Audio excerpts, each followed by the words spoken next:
All right, so this is the first round still, right? For this match. These two teams played one already. Okay.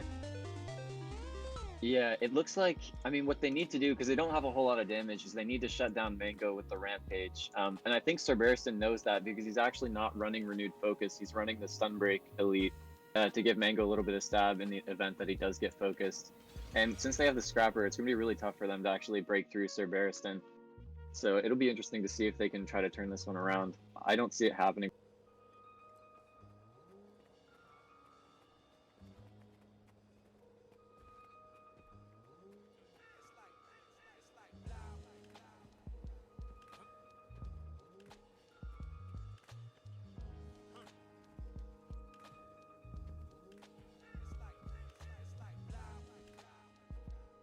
Yeah, of course, dude. It's fun to do.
I like. I was gonna say I like that Blue Flame's taken Featherfoot Grace. I think that's gonna be really helpful, especially since he's going against two Condi classes. As for the target, I feel like actually Blue Flame has and the Holosmith have huge potential to kind of kill the Scourge before they themselves run out of cooldowns. Especially since he is taking that double resistance. I think this will actually be really hard for Blue. It's gonna be on physics to actually have really good positioning and be able to kite the amount of damage in CC that's going to be coming his way.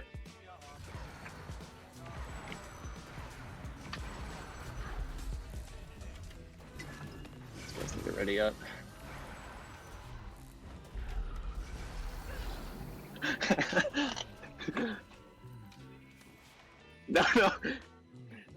No.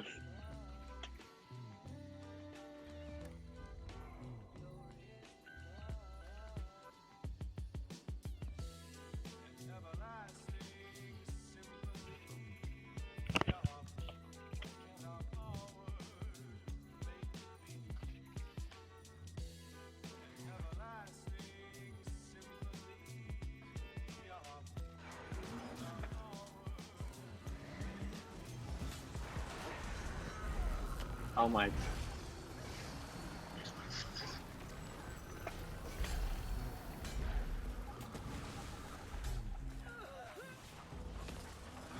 Oh, they get the illusion of life.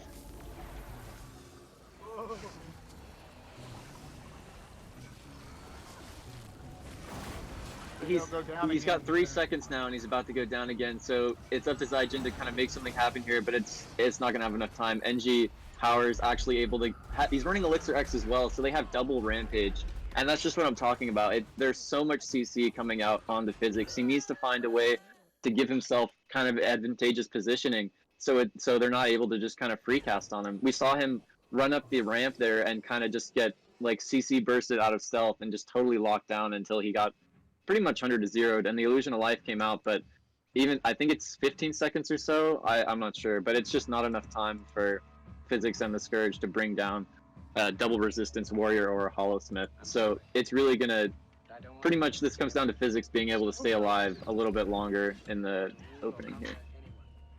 I want to just say something real quick. Mike, you're muted on stream, so Oh my god, thank you so much, guys.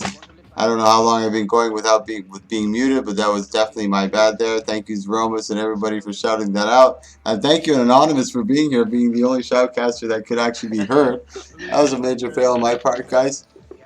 But here we go on with our next match, and as I mentioned before, we're using our first round as our roster check. So I wasn't able to roster check. There's 16 teams that are involved in this tournament. There's a lot of players, and the server is only 25 people that can allow it, and obviously we have more than that. So the first round is going to be used as a roster check, but so far it's been going very, very smoothly. All the participants who have been called up have been entering very nicely, and I'm really, really stoked about that. But just try to bear with me as we go through this first round, because it might be a little rough as there's a lot of players that might not be here. I haven't been able to roster check. And we also have announcing over here, special guest is Anonymous. Sorry again, guys, for having my fucking mic off. That was super, super bad. You see me waving my hands and talking a bunch of shit, but nothing coming out. It was super fucking retarded. But here we go. Let's just try to move on. There's a lot of bobbles everywhere, but already really hard pressure coming on to Physics. Again, their blue team is starting to really focus on Physics. He's got to do a better job of mitigating. Go ahead. He's able to kind of get some ground there. That's going to buy him a little bit of time. They need to make something happen. He pops the breach, but it's or not the breach, excuse me, the shroud, but not a lot of pressure coming out. He's immobilized here. This could be pretty dangerous for him. Able to dodge out of it though. It doesn't look good. Blue team has a lot of health. He does get the no, it's the illusion of life or the mirage of life, as you mentioned earlier. He doesn't have actually a lot of time. When we actually checked out the specs on that, it was 8 seconds, I think, the duration of it. Or yeah, I believe the 15, I think. Oh, 15. Okay. Like I said, Anonymous, I definitely appreciate you being here, so I'll take your word for it. There's no doubt about that. They might be able to get the res. Look at that, Mike. They've got him up, so that's going to be huge for them. He actually managed to corrupt the full counter on Blue Flame earlier. This could be really dangerous. With that many colonies sticking on him, he's got to make something happen fast. This is getting really tight now. Blue Flame's under a lot of pressure. He's got to be able to mitigate some of that damage. He does get the Bull's charge, and that's the thing with Warriors. They can be dangerous at any health. He does get the down. There's a double down state right here. This is probably one of our... But Blue Flame gets stomped out. That is a really epic fight. That's a big comeback already. Physics is trying to keep the... He's really low right now, but he's giving the heavy pressure. I don't know if that's the best idea. Maybe give Zedgen a little bit of the chance to get the pressure, give Physics a little time to breathe, get some cooldowns back, but NG's doing a really good job of keeping the pressure on top of him. He actually gets it down. This could be really epic for NG Powers. He's getting a little low. He's not able to get the stomp. Oh my god, really good match so far. This is our 5th match in the 2v2 tournament so far, guys, and it's really good. Physics and Zajan actually come back and take the second game in this round so far. This is our first third round game of the series so far. Really excited to see it. Great adjustments. Physics, I thought, was going to get down just like similar to the first round, but he's able to mitigate that and get away into a decent manner and able to put down the pressure onto Blue Flame. He wasn't able to mitigate it, but like I mentioned, Warriors could be dangerous. He wasn't able to get the heavy pressure down, ended up going down. NG almost epically came back in the 2v1, but just couldn't pull it off, guys. And just for the record, our next match after this is going to be Red Electro and Burning Man versus McCameron and Clown. We have a lot of high tier players in this, as I mentioned though, but please be patient. The first round is going to be used as a roster check. So we're going to call the participants. We're going to give them about a minute and a half to show up, and if they don't show up, we're just going to give the other team a bye, eliminate that team, and move forward. It's unfortunate. I know that I couldn't do the roster check, and there are a lot of people. I did give them a secondary server to go to, so in case that this one was full, I can go over to the secondary server and shout out in there and see if they're there and try to call them and do my best to try to make sure that everybody who wants to participate can participate, but this can get hectic. Once we get to the quarterfinals, it'll go much smoother, but I'm really excited for this match right here. They're about to start. They have ready checked. So just give me 1 minute. Anonymous, if you want to take over for this just little shoutcasting for the next 30 seconds, I'm just going to grab myself another beer. Yeah, no problem. I'll take over from here. So it's starting up.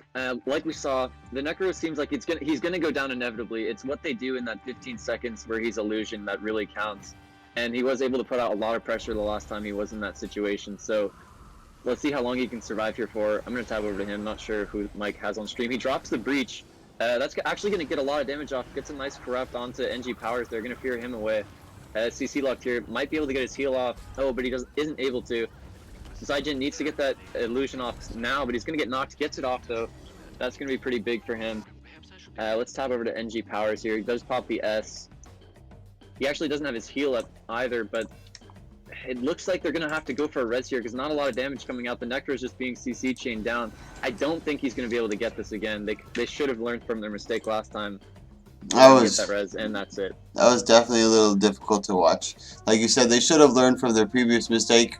And maybe he should have tried to peel a little bit more for Physics if he could, but I don't think there's much he could do, especially as a Mesmer. There's only so much pressure that you can put down on your opponent, especially with two of them, one of them trying to kite for him, one of them trying to peel for him. It was just really difficult, especially a hollow Spellbreaker. That's a pretty tough combo.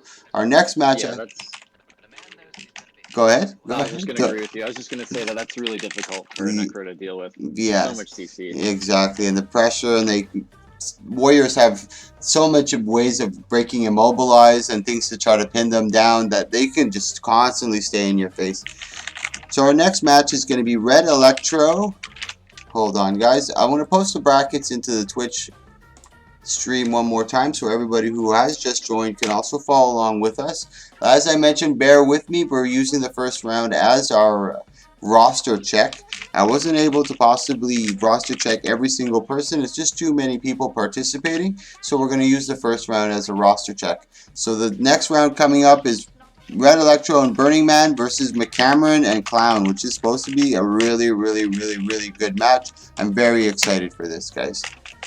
Like I said, this is a roster check, so bear with me. If the opponents don't show up or don't get in, we're going to be giving them about a minute and a half, and then if they don't, then we're going to move forward. Yeah, I do hope that we get to see this match because Cameron and Clown are both really competent players. Clown is probably one of the best Deadeyes on NA, if only like the only good Deadeye, to be honest. I haven't really seen anybody else who compares to him in ranked at least. He's definitely top level. He's definitely top level. Yeah, Cameron as well is really accomplished on Hollow Smith. He's pretty good at that. I think he streams from time to time. Maybe some of the viewers have seen Yeah, that. But and McCameron is also entered in a couple of my tournaments. Very dominant. If you guys know PH Magic Boy, who's also entered in a lot of my tournaments, is also a good donor. He's a very, very dominant Ellie. And they actually went off in one of my tournaments in the finals. It was PH Magic Boy on Weaver and McCameron on Core Ellie. And that match was epic. And you can actually see that the raw talent coming out of both of these. And not to spoil it, but it was actually McCameron who came out on top. And just to say that he was able to beat him in a best of 5 series in that 1v1, and no disrespect to Magic Boy because it was hard fought and really, really well done. The match was epic to watch. McCameron came out and he was just like, that's the amount of skill that this man possesses. He also streams. You guys should definitely check him out. Really, really, really top tier stuff. So like I said, I'm going to give them a little time. I know McCameron's right there. I see him in the spectate, so that's really good news. There he is. Yeah, my boy McCameron. There's Clown. So we know they're here. Our other participants are Red Electro and Burning Man. They were in a couple of... Actually, Burning Man has been in the last 3 or 4 of my tournaments, and Red Electro has been, who was brought in by Burning Man, in the last 2, and he was a very stunning to watch, incredible performer. He took me by storm because I've been only doing this for about 3 weeks now, and as I keep doing it, people start to give me a little more credibility, and they start to kind of try to do the tournaments, and I'm starting to find all these people under these rocks who have never been known before, but they're really, really strong, and he's one of the individuals that I would have liked to see here. Unfortunately, I don't think he's going to be showing up, but as I mentioned, guys, we're using the first round as roster check, so just bear with us as we go through it. I'm going to give them another minute or so. I know I have his email somewhere. I think he mailed me. If I can't find it, I'll do my best to try to contact. imagine emailing somebody like Not, Guild Wars 2. not emailing, you know what I mean. I was going to mail it to Guild Wars. Okay. How many beers have you had, Mike? I think this is my 3rd, but I didn't eat too much today, so maybe it's affecting me just a bit. Sound logic, sound logic. Oh, sorry, Anonymous. This is Alex. I always have him in all of my streams. He's always with me. I really enjoy his company, and he's been with us the entire time. He usually stays quiet most of the time, but big ups to Alex. And thank you again, Anonymous, for coming in for the special guest announcing. I really appreciate it. He's very experienced, a very talented player. As you can see on the roster, he is number 2 on the roster, so very, very talented. He's got the skill. He knows what he's doing, and he knows what he's talking about. I'd listen to him when he's talking. So big ups to you, man. Thank you so much for coming. And I apologize to you guys for the first 3 or 4 fucking rounds. I didn't have my microphone on. What a fucking joke. You're giving Cat all these ups, but like you're not like mentioning like the gray hairs that he calls in the AT finals earlier. I don't really give a shit about that. No, the gray hairs. So like, Warrior, it was rough. Man. I'm going to take this time just to big up to you guys and thank you for watching. It is September. Half price on all subscriptions. So if you want to hit that subscribe, I only need, what is it? I only need 2 more subscriptions to hit my goal of where I want to go, guys. If you want to help out, click that subscription, half price on scripts, or click that follow. I'd really appreciate that. It's like a pat on my back telling me just thank you for doing this. We really appreciate the content, and if not, I appreciate you. Thank you for watching, guys. So I'm just waiting. I'm going to give them maybe another 30 seconds because I don't want to waste your time any longer. I know you're here and we just want to see some action, and I'm really glad that McCameron and Clown are here because now that I know they're moving on to the semifinals, we're actually going to be able to see them in action, which is going to be really, really, really cool to see. I'm super excited to see that. So another 30 seconds. Is there anything you want to add, or is there anything that you highlighted to you or stuck out in your mind during these tournaments so far? Hey, Sleep, Play, Grub. Thank you so much for that subscribe, bro. You are the best. Thank you, thank you, thank you. Just one more to hit my goal, guys. I would thank you so much for subscribing, Sleep, Play, Grub.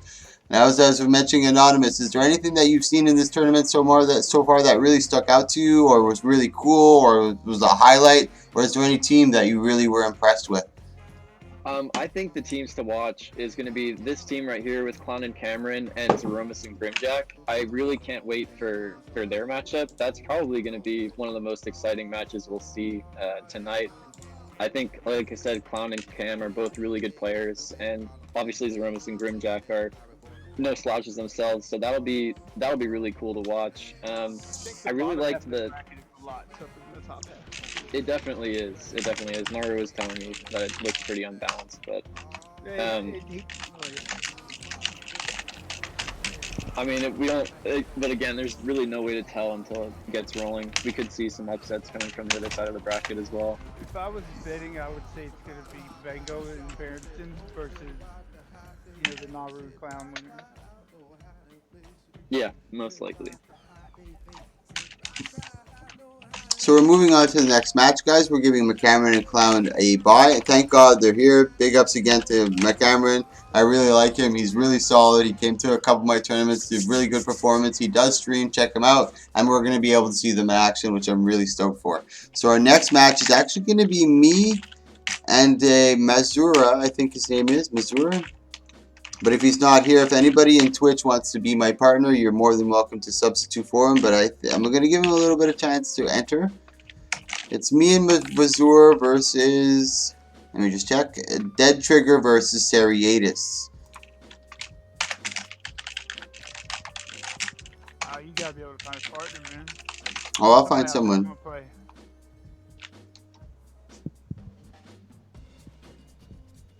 I got two already people who want to sub. So there's Seriatus and the other one. I'm going to enter in.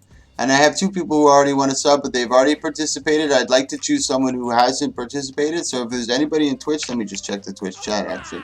Hey, fuck yeah, Physics. You are my man. Physics, just subscribe. I hit my sub goal, and I hit my follower goal. You guys are fucking intense. Thank you, thank you, thank you, thank you, thank you, guys. You guys are amazing. I could not do this without you. I put on these tourneys every single day, and it's supported by you guys. Thank you so much.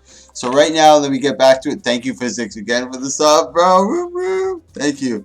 Let me go back to it. Seriatus and Wildhaven are here. I need one sub. Let me get Nicholas for you. Yeah, okay, get Nicholas. Get Nicholas. Yeah, I got you. I'm here. I'm not sure if Master is here. We are a free agent. I have a couple teams that I have as free agents because you're allowed to sign up for this tournament as a partner or with a free agent. If you sign up as a free agent, I take all the free agents together and I put them as in a team and I mark them so I know which ones are them. And those are the ones that are most likely to flop on me during the tournament. So this is one of them. I'm just looking for a sub. He's down. He's coming. Nice. Tell him to come into the server. You gotta have to figure out what you're gonna play. It doesn't matter. I don't care really. It's just y'all both play guard. Okay, double guard. I'm down with that. No, that's class stacking, bro. Let's take a quick look. Anonymous, if you want to mention anything about Seriatus and Wildhaven's builds, I'm going to take a look at Seriatus, who's a Spellbreaker. He's running strength, defense, and Spellbreaker. He's also running the classic Greatsword, Dagger, Shield. Sometimes they use Axe, and sometimes they use Dagger. What would you say is the main benefits and disadvantages of using Dagger over Axe, if you would know, Anonymous, if I can ask you?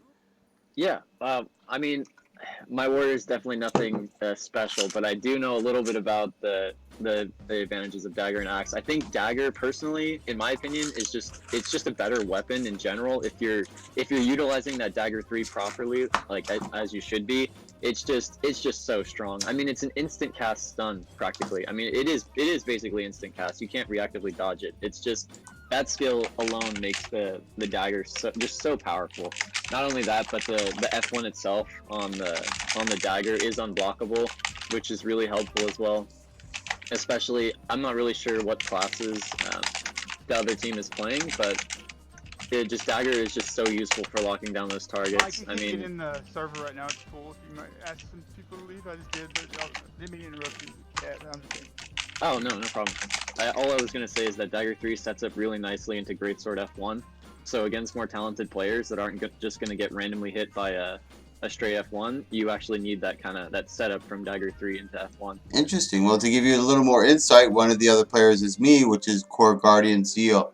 So if that gives you a little more insight, and if that could give you a little more idea of who do you think would have the advantage. I think Nicholas Yeah, definitely Dagger in that case, just to break through your Aegises and Focus 5 and stuff. I'm going to try to coordinate Nicholas and I'll leave and so he can jump in.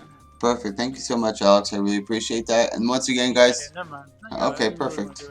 Thank you, Tyke. I really appreciate it. Tyke Kern is another, and this is why I like doing a lot of these tournaments, guys, because even today, that was a great example today. I was really, really happy. It put a huge smile on my face, and I got this guy who whispered me. He's like, "Hey, man, I see you post these all the time, and you know what? I'm finally going to try one. And that to me was really like, wow. Because when I first started doing it, a lot of people called me a scammer. I was trying to steal gold or something like that. And that message to me kind of made me know or understand that people are starting to take credibility and see that I'm legit and I'm doing these things for us as a community. And when he wrote that, that was really, really cool. And it also helps me find those people who are really those top dogs who are not really known. And Tycoon is one of those people who's a very, very, very, very, very strong warrior that hasn't really been seen too much by many people. But these kind of tournaments are really trying to expose those people. And you're also setting the tier, bringing up the skill rating, if you will. You know, you get to watch these and learn from the people who are actually getting good benefits or good. Go ahead. You need to change class, bro. I need to change class? Okay, my bad, guys. Sorry, I'm stalling this whole thing. At the same time, I can't. It's hard for me to It's hard for me to communicate. I mean, the man is excited. He's got a lot of good things going for him right now. Public opinion is changing. He's talking about like his pet like schnauzer his grandma had when he was a kid. Okay, guys, you have to bear with me a little bit. I have been binging on Guild Wars since yesterday. My eyes are like baggy as shit. I'm like closed. My eyes are closed. I've had a couple beers. I've had a couple brews, and I got some really good chill guys with me in the Discord. We're having a really good time, so try to bear with me, okay? Still not changed. No, okay, here we go. We're gonna get this. So for you, man. It's nice to see. It's nice to see hard work pay off like it has been for you. And I really appreciate everybody. I couldn't do it without you guys, so I really thank you. This is the beer, you know, the I love you speech, I guess. But here we go. I'm running, just so you guys can see really quick, I'm running with Rune of the Chronomancer with Rabid, Pistol, and I'm running with Alchemy, Firearms, and Scrapper. I couldn't run my Guardian because he's running Guardian. I don't know who I'm fighting here. I'm probably going to focus the NG. He doesn't have too much in the way of Condi mitigation. He has unfortunately, I know he's running Rune of Leadership. That's one of his sources of mitigation. I know he's not running Elixir C. I'm going to stealth both of us because the Hollow Engage is basically all opened up on the stealth. So I'm going to have to be very careful with that. I got my incendiary ammo up. I'm going to use my quickness as well to try to get a good combo up on both of them and keep the pressure up as much as I can. A little bit of defensive shield for both of us. But I have a lot of super speed so I can mitigate a lot of damage. I got to be careful for the tether. But this is where the super speed comes in. I can't leave my partner alone too long. I don't want him to take the brunt of the damage. But it looks like Wildhaven is starting to get low. I'm going to keep the pressure on him. There's 5 burnings, a lot of poison, a lot of Kundi cover. He's gone to Elixir S. So now that I know he's in Elixir S, he's pretty much ready, ripe for the picking here. We just got to keep the pressure up on him as much as we can. I'm trying to keep the poison up too as well. I'm in a little bit of trouble. I do have a defensive shield and a little bit of health for my partner, a stealth if he chooses to use it. Wildhaven is still getting low. There's 50 seconds. Oof. Big burst coming out from Seriatus. Oof. Damn, so close. Yeah. I would say this might help you play different. Nicholas is running his Mender like symbolic build, so you don't. Okay. Yeah, so you were worried about him when you don't really need to be. Do you think you can announce Do you think you can do me a huge favor, Alex? What's that? Do you think you can announce the next match? Yeah, sure, man. Oh, I would really, really appreciate it, bro. Okay, I got you. Because every time I do that, I kind of leave a cat in like completely in blank and dead air. He's like, what the fuck? You know, I don't like doing that. I like to keep it flowing at least. You talking about map chat or what, bro? In map chat, yes, please, just so they know. And Cat, feel free at any point to cut me off, bro. You can start talking at any moment. I tend to talk a little fast. I've been practicing as much as I can. Just cut me off. Just cut me off at any point, bro. Hey, Feel free. I'm not trying to give you an unfair advantage here. Oh yeah, that's true. The team has. That's true, bro. That's true. I forgot. Nah, man. So I see where Nicholas is targeted. I'm trying to keep an eye on him. Now this is another spot we have to be careful for. I'm gonna do the same thing I did last time. Avoid a lot of their entrance. Nick was, unfortunately, he hit him. Now this is where I want to use. Shut the fuck up. I'm trying to. Oh, nice. Seriatus is taking. He's very susceptible to Condis. I forgot this. Warriors are susceptible when they go against Necros. Necros usually have the advantage, so I'm going to try to focus on him instead. He does have a lot of burning. There's no resistance up. He should be going down. I do have the gyro stomp on him. I'm just going to cleave as much as I can. He is going for the Elixir S. I just got to keep the burning up. There's just way too much burning for him to heal through that. He's on vengeance, so we both got to be really careful. Nick is really high in health. I don't think I'm in any danger. And we actually get that win. Really, really good job. Nice. Good job, Nick. Any comments in Animals? Or Yeah, I think the Nicholas got target hit. swap was really what did it for you. The Warrior's only running a single cleanse. That's his shake it off. So he doesn't have any kind of resistance apart from his heal. So pretty much as soon as he burns through his first shake it off, he's down to just one cooldown left to keep him healthy. Especially when he pops Rampage, he doesn't have access to those utilities. So he's super vulnerable to getting Condi bursted then, and that's exactly what happened to him. So yeah, well played on your part. Just I'd say stay on the Warrior. good, thank you so much. And once again, big ups to Anonymous. And this is the type of insight that I was looking for, and this is the type of insight that he brings to these tournaments. And I really appreciate it. Thank you again, man. Thank you, thank you, thank you. So here we go, going into match 3. Actually, this is the second time we go into a game 3 in our first round. And I was actually using this first round as a roster check, but it's going very, very, very, very, very smoothly. I'm really happy with the way it's turning out. So here we go, back into it. We're going to actually focus now onto the Warrior. That was a really good call. We were actually able to notice that he was taking a lot of Condi. He was going low in health, and I realized, oh yeah, they don't have much Condi clear. Maybe he did make an adjustment because you can change your build whichever way you choose. I'm going to stealth myself at least. The incendiary ammo, and now I'm going to try to go with the quickness on the well use because gyros are now considered wells. He does look like he's gone for a little more Condi clear. I got to be careful with warriors because they have a lot of CC, and if you look at my build, I literally have the 0 CC. I'm going to try to keep the poison field up, but it doesn't look good for me. I got to mitigate this damage. I'm going to use the gyros to super speed, but that's not enough. Doesn't look good. Maybe he has a signet that he's trying to cast. No, that is the end of it for me. That is actually dead trigger that Seriatus to take it, that they're moving on forward. Our next match after this is actually going to be Anonymous and Naru. Our special guest shoutcaster is going to be joining Naru, and he's going to be fighting Recreant and Sazik. Recreant and Sazik are both free agents, so I'm not entirely sure if they're here. We're going to give them a minute and a half to see if they actually do enter. I want to give them a chance to participate, as everybody who participated or signed up, I'd like them to enter. I don't want to have them with a sour taste in their mouth. So here we go, Anonymous. Sorry, go ahead. No, nothing.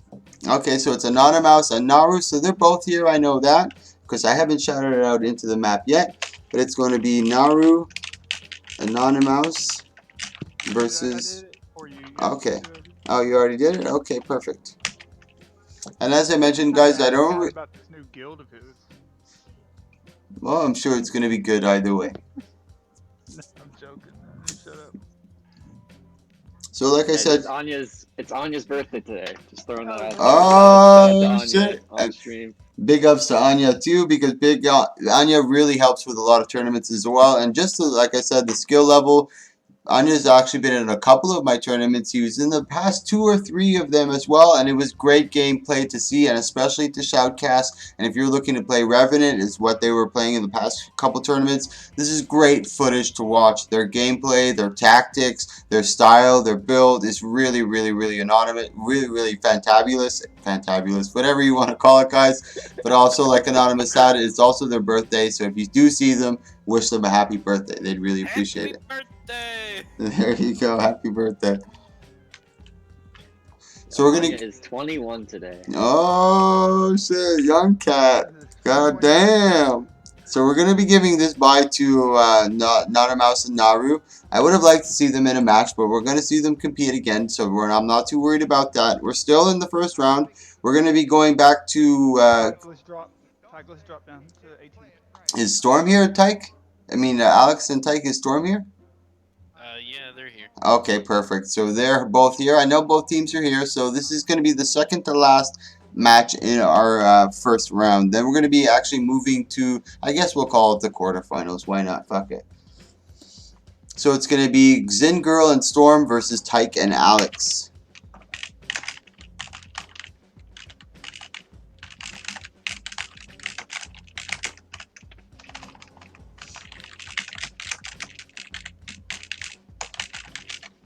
I will be right back. No problem. So we're going to take a quick look at Tyke, and this is one of the individuals I told you about. This is one of the underrated warriors, the unsung heroes that you have not heard about or maybe haven't seen too often. I have had promoted him many times in my tournaments. He's very, very strong. He runs a core warrior. He's not running Berserk today. He's running with Demolisher with strength, great sword, axe, and shield. Let's take a look at Armor Necrophilia, staff with scepter torch. He's also got blood, soul reaping, and scourge. He's running a little more defensive. Let's take a look over here on this side of Storm, who's running Honor, Valor, and Firebrand. He's also running, or she's also running Staff with Mace and Shield. Flock with Mender. Let's take a look over here at Not Condi. He's running with Warhorn, Axe, Great Sword with Strength, and Demolisher. He's also running Blood Magic, so more defensive as well. This is a Firebrand Scourge. This is not what Firebrand Reaper. I can't allow this. This is not a problem at all. So here we go on. The blue team is putting the pressure on Discerner. Discerner's got to be able to mitigate that, but they are a Firebrand. Let's take a look at their cooldowns. They are still in one tomb. They have a lot of mantras. They only have 2 mantras that they have selected in their actual utility skill, but they have a lot of it available to them, so they're in no concern. I'm a Necrophilia is taking a lot of damage, and on his side, he doesn't have as much support. Tycuran can't give him any sorts of heals. He can't give him any mitigation of Aegis or even a sort of resistance to mitigate any Connie that's coming out, or any Connie that may come from them, which I doubt, but still, nonetheless, he doesn't have any sort of support coming from Tycuran. Now, Not Condi, they've actually changed their target over from the red team. They've changed the target over to the Reaper, which is probably good, pretty good. The Reaper only has really a lot of damage, maybe when the opponent is low in health, or when they're in Reaper form. So when they can easily see Reaper form, oof. I'm a Necrophilia almost paid for that one in Reaper form. He almost got caught in the number 5 in Reaper Shroud. Now, Not Condi is taking a little bit of pressure, but this might be the first match that we actually get to see that goes to the map mechanic. If you guys haven't seen the map mechanic or understand what the map mechanic is, actually, now I'm a Necrophilia. He's in really big trouble. He has no sorts of cooldown. I think Tycuran does have a banner. Is he going to use it? He does use the banner on Necrophilia, and this is one of the little tactics or the little weird memes that Tycuran likes to use. He likes to use the banner. I'm not sure why, but it has worked for him in the past, and it does take his opponents off by guard. As you can see right here, it's working to its greatest avail. Not only did it switch the momentum, but it gave them a huge advantage of surprise. So the momentum was shifted as soon as they thought, you know what, now I can relax, the Necro's down, I can breathe a little bit, and actually Discern is able to get the Signet down onto Not Condi, but too much pressure coming up from Tycuran, and I'm a Necrophilia, but I'm a Necrophilia still has to watch out. He does get some good distance, the map mechanics isn't involved, and now this is what I mentioned about the map mechanic. I sorry I didn't mention it earlier, but you'll see the AoE effect from the center and from the outside that eventually encroaches onto the entire map itself. And as soon as the map mechanic or the timer hits, there is 0 healing involved. So that's maybe an advantage that goes to Tycuran and I'm a Necrophilia, because there isn't much support involved in this duo. And where as opposed to Discerner and the Scourge or the Reaper, there's Discerner as the main support. So when it hits the map mechanic, I think the advantage would go to Tycuran and I'm a Necrophilia. And maybe that's what they're trying to plan, because I'm a Necrophilia, as I mentioned, is going blood, so it's a little more support on his end. So maybe they're actually trying for that, waiting till the map mechanic, sustaining, keeping the pressure up so they can kind of mitigate some damage at the same time. But either way, it was a really good match. As I mentioned to you guys, we got about 2 more matches, this match and 1 more, and then we're going to be entering into the quarterfinals, I believe. Let me just take one look. Oh, and also for those of you who just joined and have not seen the brackets and would like to follow along, I'll post them in the challenge in the Twitch stream chat. So there you go, they're in the Twitch stream chat and you can see it. And I guarantee you, if you look at the bracket, there are going to be some very stunning matches.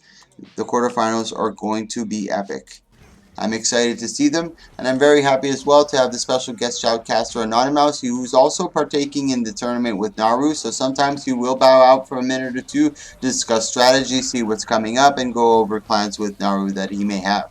So right now they're trying to focus on Naru, who did on Ahmed Necro, who dropped the Ghastly Breach, so he's able to mitigate a lot of damage coming towards him. Not Kandi and Discerner doing a really good job. Now I'm not sure if Tycoon is able to get the banner down. It looks like he's trying for it. He's going for the stomp. He gets the banner down. This is a big change, but this time Not Kandi and Discerner are prepared for it, so they're keeping the pressure on Necro, who's doing a really good job of mitigating the damage. He's using the tiers to his full advantage and staying at a distance. Necros do have the staff, which is a lot of marks that they can drop down, which are most of the time unblockable, so it's working to his favor. They're trying to keep the pressure onto Not Kandi and Discerna. Discerna has gone through 2 of her tombs over here. She does have 1 of her mantra heals. It just came back, so she has 2 now. Then now her first mantra, Tomb of Justice, isn't very defensive. It's a full offensive. Necro is getting low. She hasn't gone into it. She can use a pull or 2 if she so chooses. But now this is where things get into big trouble for the red team. Tycoon's not going to be able to take 2 of them, especially with Discerner healing and Not Kandi having a lot of damage, but he's doing a really good job. She goes into Reaper Shroud, or Not Kandi goes into Reaper Shroud. Tycoon is still at full health, and this is, I mentioned, this is where you can see Tycoon shine. This is the type of warrior that I was telling you that hasn't been noticed too often, but is one of the dominant warriors. That is one of those guys hiding under a rock. And that's why I like these tourneys, because eventually over time there's a lot of guys who are kind of shy and don't want to show themselves, kind of poke their heads out and join the tourneys, and then we get to see them really in their glory. And this is one of those guys that we haven't seen, and we get to see them in these tourneys. Really cool. He's doing a good job. He's on a 2v1. He goes into 100 blades and right into a whirlwind, trying to keep the heavy pressure, but I don't think it's going to work. There's just too much damage mitigation coming out from Discerna and Not Kandi. Not only does he have his normal health pool, but he also does have Reaper Shroud, so it's like a double health pool. There's no way that Tycoon's going to be able to get through it. It has gone into the timer. There's no more healing, so maybe, just maybe, he's putting some heavy damage onto Discerna. They're getting really low, but I don't think he's going to be able to get it. It just doesn't look very good at the moment. That was so close. Honestly, I have to say, like, shout out to Tycoon. He played that really well. He actually, he noticed that the Reaper was going for the chill to the bone when he started to cast his banner, so he actually stopped it, dodged the chill to the bone, and then casted his banner. And that's actually really good awareness. That's, you know, that's something you'd expect from, you know, seasoned players to be able to kind of recognize, I'm not going to have time to get my banner off. I need to dodge this ult and then try to cast it. And really well played by him. He put out so much pressure onto the Reaper as well. And once again, guys, this is a prime example of why I want an experienced player like this come in. I wasn't even able to notice most of that. He was able to see the dodge, the cast coming from the enemy, and that's how to show you the type of play that's coming from Tycoon. Once again, shout out. Thank you so much, Cat. Woo, woo. Really good. Thank you. So here we go into game 3 of this match. This is going to be a good one. Another game 3 in our first round. I believe this is our 3rd or 4th game 3 in our first round. This is not too often that you see this in the first round. The first round is kind of weeding out the people who are kind of new, who are just trying it out. You know, those type of people that you find who are just like, you know what, you've posted so much, let me try it. But so far, the cream is already in the first round. This is really good competition. Now, red team is kind of holding back, and if you know or don't know, but the spawn point is a no port spot, so there's no way for them to really come into it. Now, mind you that Discerner is not really going to use support, or is the Reaper. Putting heavy pressure onto my Necrophilia. He does have barrier, but he's got to be concerned with his health once that barrier goes away. As I just mentioned, right away, the A through the barrier went right through the health, and down he went. Tycoon does have the banner. He does get stunned and interrupted during the banner, and they get the stomp. That was really good play by the blue team, locking down Tycoon, knowing exactly what was coming up because they've already seen it. In the first round, it worked stupendously. Like I mentioned, he got the banner. The blue team was completely shocked and taken by surprise. They had no idea, so they got the stun factor. They also got the momentum shift because they got the player up and were able to just dominate. The second round, it worked not as good, and they were able to get the down, and now you can see in the third round, Discerna and Not Kandi really taking a dominance over this third round. Really adjusting to their opponents really well, doing a dominant job. I don't even think they changed their build. Let me take a quick look.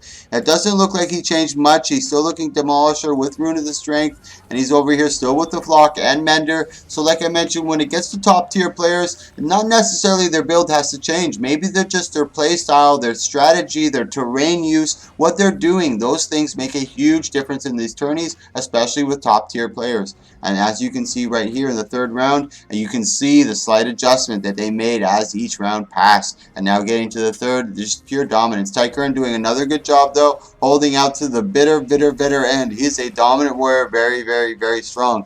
If you even want to check in my highlights video, I believe I do have him dueling Vans in a couple of duels, and they went pretty much on par for each other. It was very impressive to see. Really top tier. They both win it. That was almost like a desperation move by Tycoon, leading them both into the AoE effect. Hopefully, maybe, somehow he can survive the AoE better than they can and getting the win.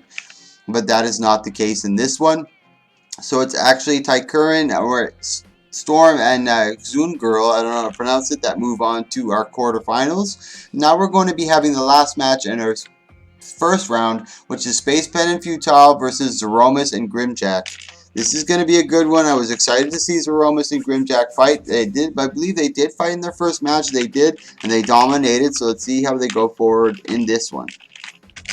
Is there anything you'd like to add, Kat? Yeah, I'm excited to watch this one. I'll probably have a lot to say. The person to watch in these rounds is going to be Zeromus. It's going to come down to how much damage he can do, rather. Grimjack, probably going to be playing the Fireweaver. Let's see if he is. Yeah, it looks like he's running a Fireweaver, so he's definitely going to be putting out a lot of damage as well, but Zeromus is the playmaker. It's going to be up to him to make something happen against, let's see, is it DPS? No, it's Mender's Firebrand. So Mender's Firebrand and Hollowsmith. So I don't expect Grim to be in any kind of trouble versus this comp. It really comes down to how well Zeromus can survive and how much damage he can put out while he's got the Hollow on him, because he will undoubtedly be the target, as Mesmer typically is. Who would you like to watch for this first round? I mean, the person to watch is Zeromus, for sure. He's going to be the playmaker, as you mentioned. Yeah, the playmaker, and I mean, he's just really fun to watch as well.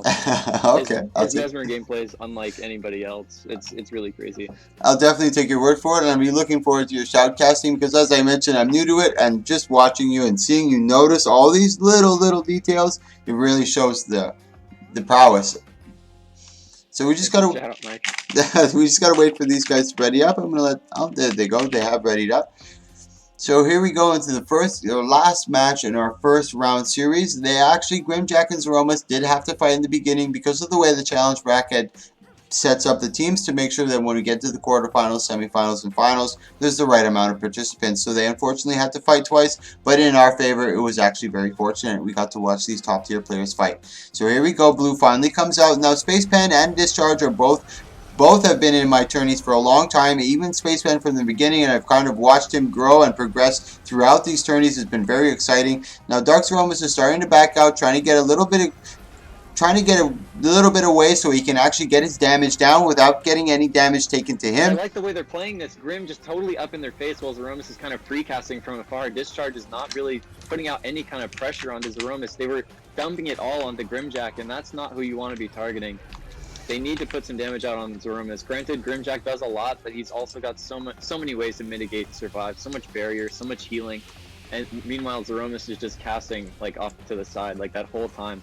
That was really well played from them, and hopefully Space Pen and Discharge just kind of realize that they need to get Zeromus under control if they want to have any chance of winning this. I completely agree with that as well. Grimjack is one of the top tier Ellies that we have in this game, in my opinion, and his damage mitigation and his way to read opponents and be able to use his cooldowns at the exact right time makes him a very dominant and very wily player to try to take down. So you're wasting so much time to try to put down the damage, and all the way while in the meantime Zeromus is way in the back just free casting away as you're wasting all this time on Grimjack. Like Anonymous said, that was a great execution by both teams, playing their roles to the fullest extent and doing the job and executing it perfectly. Like I said, this is top tier matchmaking at its finest. Maybe not matchmaking, but top tier gameplay at its finest. It's worth noting too that Grimjack is running Wizard Amulet, so that's going to be a lot of damage, a lot more damage than you typically see from a Fireweaver. And I was curious to know about that. Do you think he's just going for the extra burn damage and the vitality is regular? What would he typically run on this? Would it be a demo, or would he run Sage Amulet? Sage. I'm pretty sure it's Sage, yeah, for Fireweaver. And what's He's it? giving up healing power and in order to get precision. Okay, and for those of us who are new, so that's the difference between Sage and as we have Wizard Amulet. He's just going for the extra Condi damage. Yeah, and then Rune of the Berserker is also not meta. It's extra damage there as well. Okay, and this is Tycoon for you guys that don't know. He also is usually in the Discord with me when I'm doing my rank games, but he's also that warrior that I was speaking about. Thank you so much for the insight, Tycoon. So here we go. Cool that Go ahead, Anonymous. Discharge is able to get a Prime Light Beam off onto Zeromus. He kind of resustains though. Space Pen looking pretty pressured, down to just his final ult charge here. They need to make something happen and make it happen quick. Zeromus and Grimjack both still sitting at full HP. No distort, but yeah, Space Pen gonna go down. I think it's too late now, but I think we needed to see maybe renewed focus for Space Pen. He's just too easy to focus for them. I completely agree, and I like it. And we're not taking into effect that Grimjack and Zeromus are really, really strong players. You can see and you can tell by how fast Space Pen went through all of his tombs. Within like 30 seconds of that match, you go to click. I clicked on him, and you can see he is literally on the last page of his last tomb. Most of his mantras have been consumed. That's the amount of pressure that they were able to put down. So still kudos to... Discharges might be able to get Zeromus down here. Oh my god, he does get the down. Let's see if Discharge does have an Elixir S. He does have an Elixir U. He does have stability up. He does... I think that was a misplay. He needed to cleave. He ate so much from Grimjack there. And obviously Zeromus wasn't going to let himself just get stealth stomped. But good try on his part though, for sure. And also, like I mentioned also, guys, I don't have a dual monitor, so it's hard for me to come back to the Twitch chat. But I saw YOLO Holo Solo say, is this NA? No, this is not a solo. This is actually, and this is not solo. This is not EU. This is actually NA YOLO Holo Solo. This is NA. So our next one, this is actually the last round of our first round, the last round of our first round. So that's Zeromus and Grimjack that move forward. Let me just make sure the brackets are all updated. Yep, and now that the brackets are updated, anybody that has just joined into the Twitch channel, I'll post the challenge.com bracket so you can follow along with us. Now that we've gone through all this, it should go much smoother. That was considered our roster check. So everybody that is coming up should already be here, and everything should flow quite smoothly. Our next match coming up, we're going to follow it by not who's on top, but if you look beside the bracket, you'll actually see the number. So we're going to be starting with Shiro and Ryo Renix versus a Joker and Soul. I'm going to be writing it right now into the map chat, guys, so just bear with me.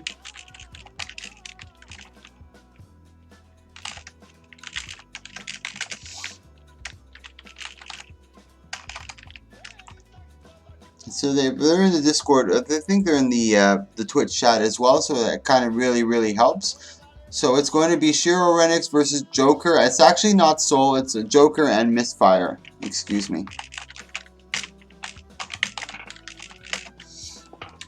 So here we go. We're going to take a quick look at Sora over here. I think we weren't able to... We weren't... what is the whoa, cat? That is an interesting combination.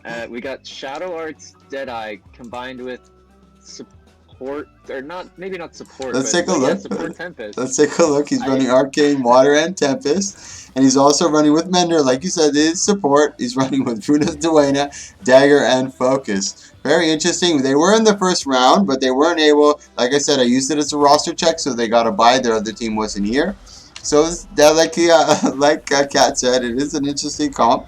I'm interested to see they're both good players. Soro I have respect for, and Zanessa, they're both respective in their classes. Now also, Soro had a little something to say when I mentioned that Clown was the only good Deadeye that I know of. So this is his opportunity to prove me wrong and kind of show what he's made of.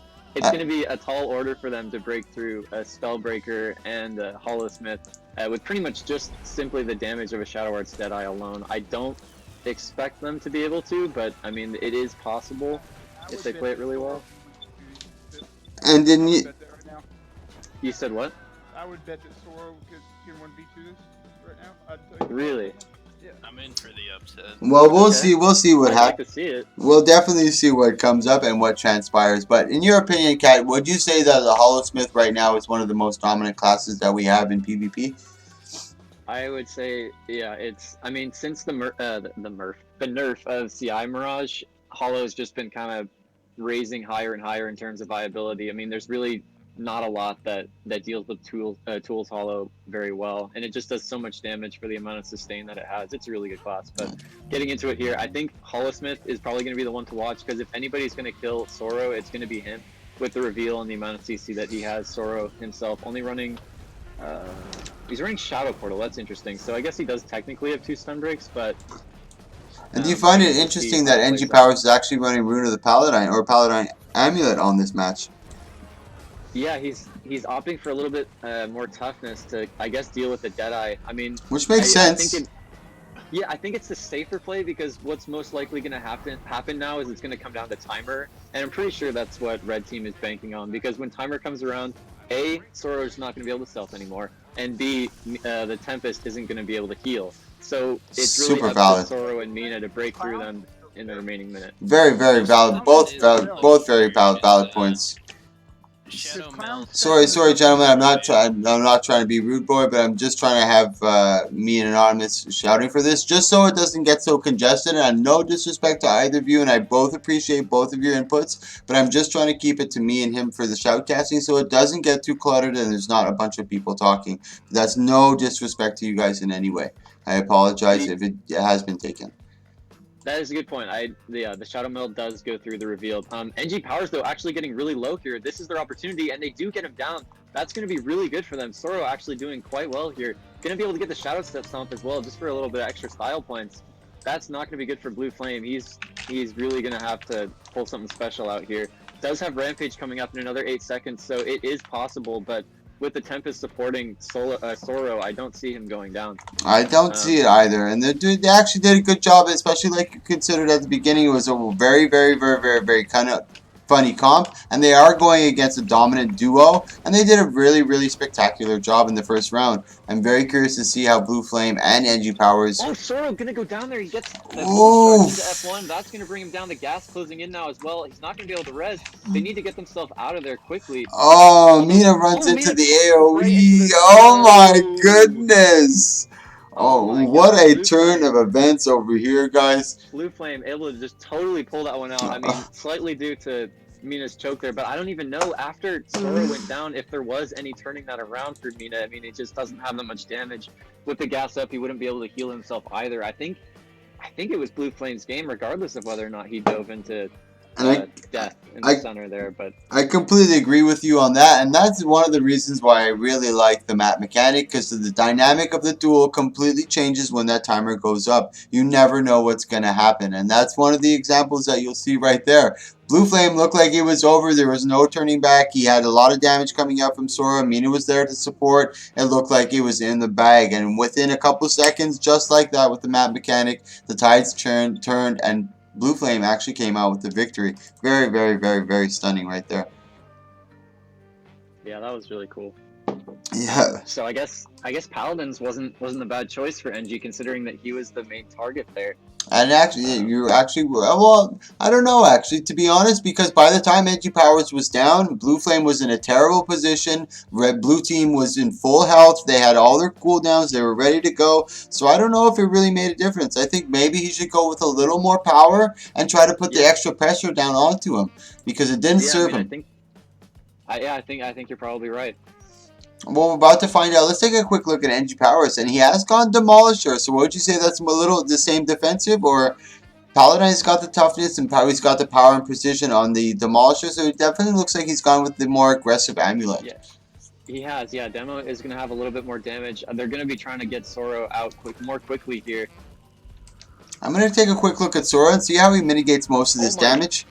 Good. NG Powers gets bursted down to 3k though before he manages to get his S off. That's going to be really huge for Soro. And I think how is he going to follow up now though? I think you lit the fire in Soro's ass after saying that comment. He's out to prove something today over here, and he's doing a really good job. He's mitigating damage. He's picking his points really well. He's using terrain to his fullest extent, and he's in Rampage. He was able to mitigate that big rock throw. He's doing a really good job staying in stealth, and he's also taking pressure off his teammate if he's under pressure, and you can see, both teammates are in full health. Now he's almost reset. Let's take a quick look at their cooldowns. They're doing really good on both sides. Maybe the big blue flame isn't doing so hot. And same with the hollow. But at the same time, the hollow's cooldown reset is very, very, very quickly. They have a lot of sustain, and their utility comes back very quickly. So it's going to be exciting to see. There's still 50 seconds left in this round. So they're still able to heal.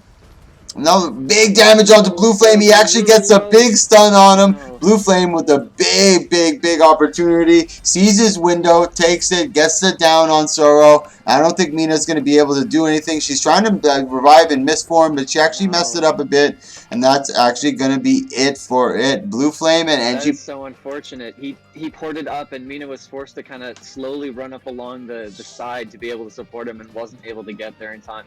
I mean, props to Sorrow for keeping his or her cool after the first round. I think they actually played this round pretty well, all things considered. I mean, they got the hollow, down to 3K with no S. That was really good. But yeah, just that one mistake there, kind of porting in when the Ellie couldn't follow you, and then getting CC locked and punished for it.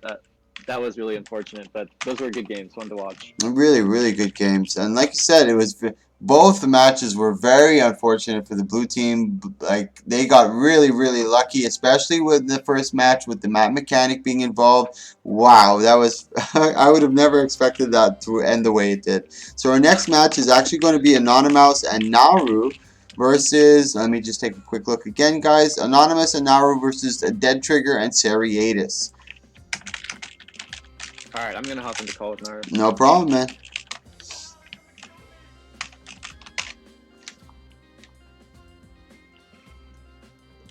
Everything is going really, really smooth, guys. All the opponents are entering the arenas exactly as expected as soon as I call them. And this is just kudos to the community and the community coming together, because I do these every day. People are starting to notice. They're starting to enjoy them, and they appreciate them, and they want this to continue. So when they like something, they want it to run smooth, and they're all working together. Nobody's really doing anything stupid or trolling. It's working out really, really, really well. So kudos to all of you out there. Thank you for watching. Thank you for participating. Thank you for helping. Thank you for donating.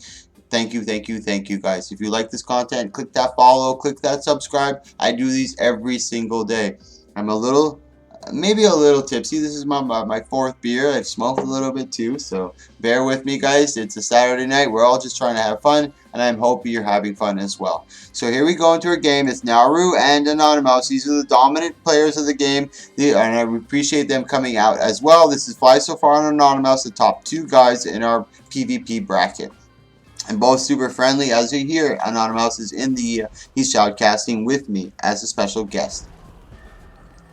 So big damage coming out already. Wildhaven is the targets that we see right here, and they want to take out Wildhaven right away because he's the one who can cause the most havoc. He's the one who can cause the most problems. Great job by Nauru. He's actually switched to Hollow. He got him in a double CC. He got him with the overcharge and the prime light beam, and after that there was not much he can do. Just CC'd him out. Just took him out really, really, really, really well. Executed professionally. And as I mentioned, the Hollow is who you want to get first because he's the one who can put out the most pressure. The Warrior can, but it's a little easier to mitigate because he's more melee range, very close in your face. And if you can just get a little bit of distance and push the W key, you'll be able to mitigate most of that damage. And just so you guys know, the next match coming after this is Xiaon Girl, I don't know how to pronounce that, and Storm versus Sword Flame and Mango. Once again, thank you so much for coming out and watching, guys. I really appreciate it. Thank you, thank you, thank you.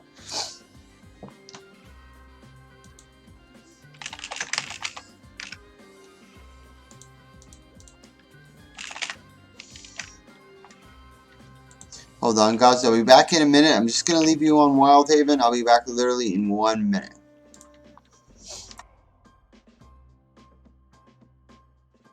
You'll have to shoutcast for yourselves right now.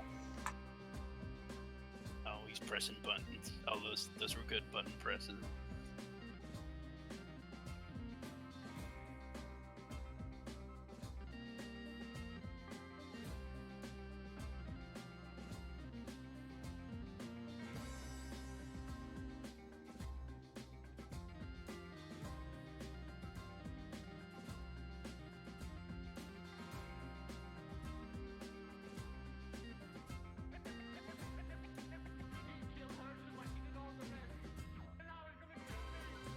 It's just a rough match all around. That warrior can't do too much about the Conde Thief.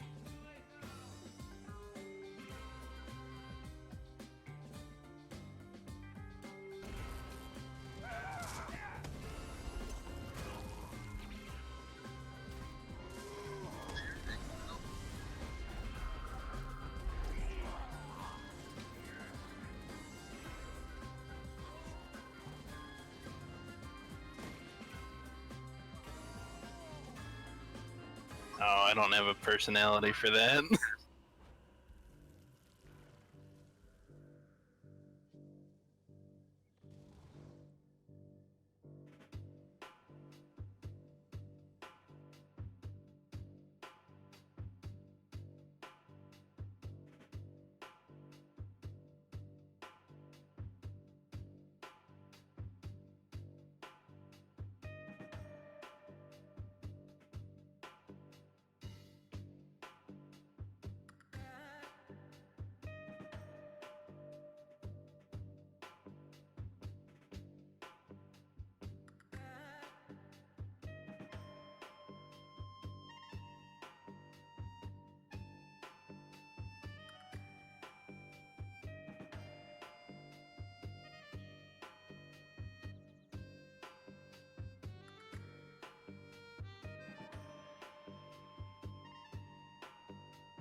I got a couple things to take care of, guys. I'll be back in 1 second.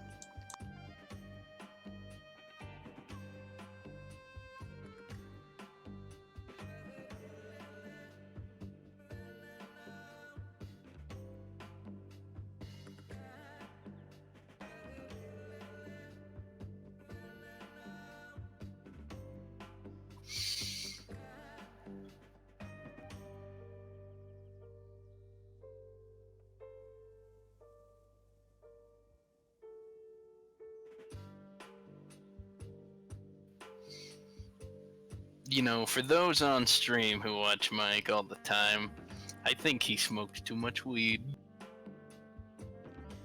Oh.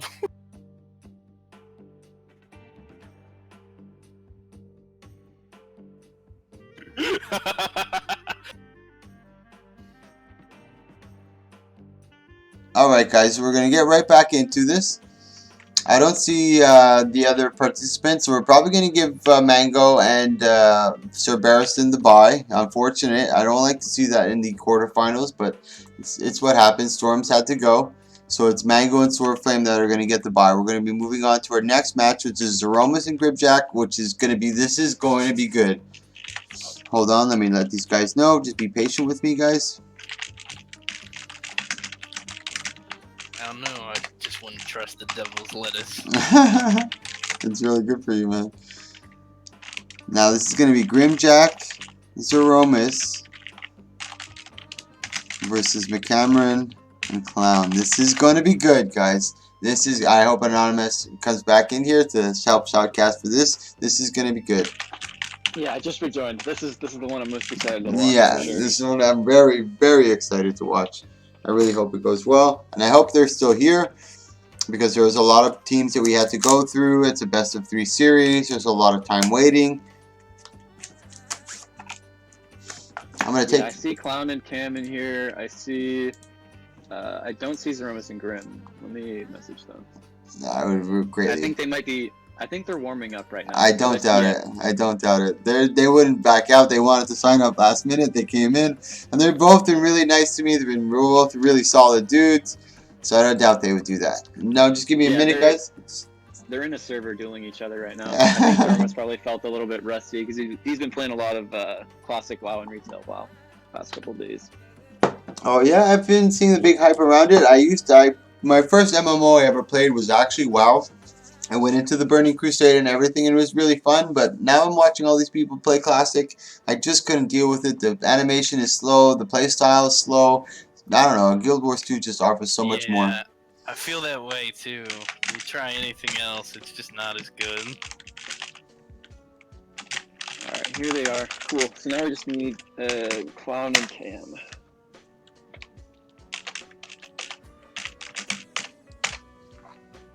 Okay guys, for those of you in Twitch, I'm re-entering the tourney. I was just, like you always know, I shamelessly promote everywhere I go. I'm a thick-skinned, shameless promoter. So Grimjack is actually entered right here. We're waiting for McCameron. He is in here. Let me whisper him really quick.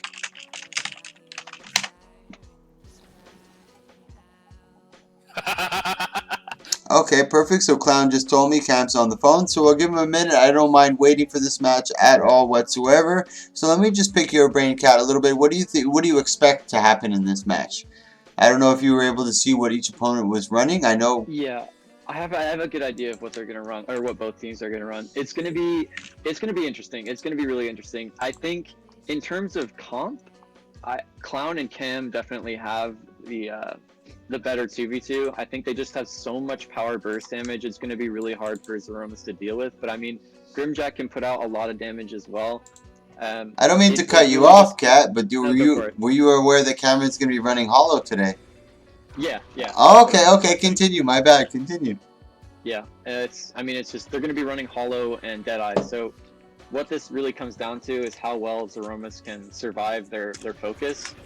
And how much counter pressure he can put out. I mean, I know I say that every time, but that's just the life of the Mesmer, right? But the reason why this is different is because he's versus two incredibly hard things to deal with. Deadeye and Hollowsmith are both really tough for a power Mesmer. I mean, you eat one burst from one of them, and then you're within kill range for like the rest of the 2v2. And comparatively, skill-wise, I think they're relatively close. You know, the closest matches they could get in the 2v2 so far in the standing that we've had.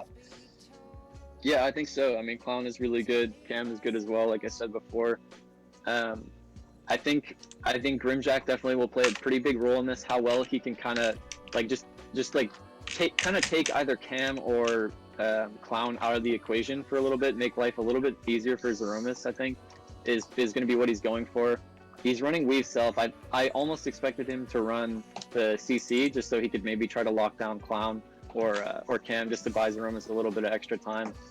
I mean, it's really going to be like who lands the first good spike is going to have a huge advantage throughout the rest of the 2v2. So like how preemptive Zeromus can be with a spike on Clown is probably going to be important. But I mean, the Hollow and Deadeye obviously have the advantage of stealth as well. So it's going to be really tough. It's going to be really tough for Zeromus and Grim. But they are, if anybody can do it, it's those two players because they are the best of their class, hands down. This is very true, and I'm very curious to see how they engage in the first match. Are they going to go in very hard, or are they going to kind of sit back, wait, and kind of feel their opponent out and see what they have to offer first, and then go in for it? Or are they just going to have no regard, no fear, and just go balls to the walls and try to get the heavy damage and just keep the pressure up the entire time?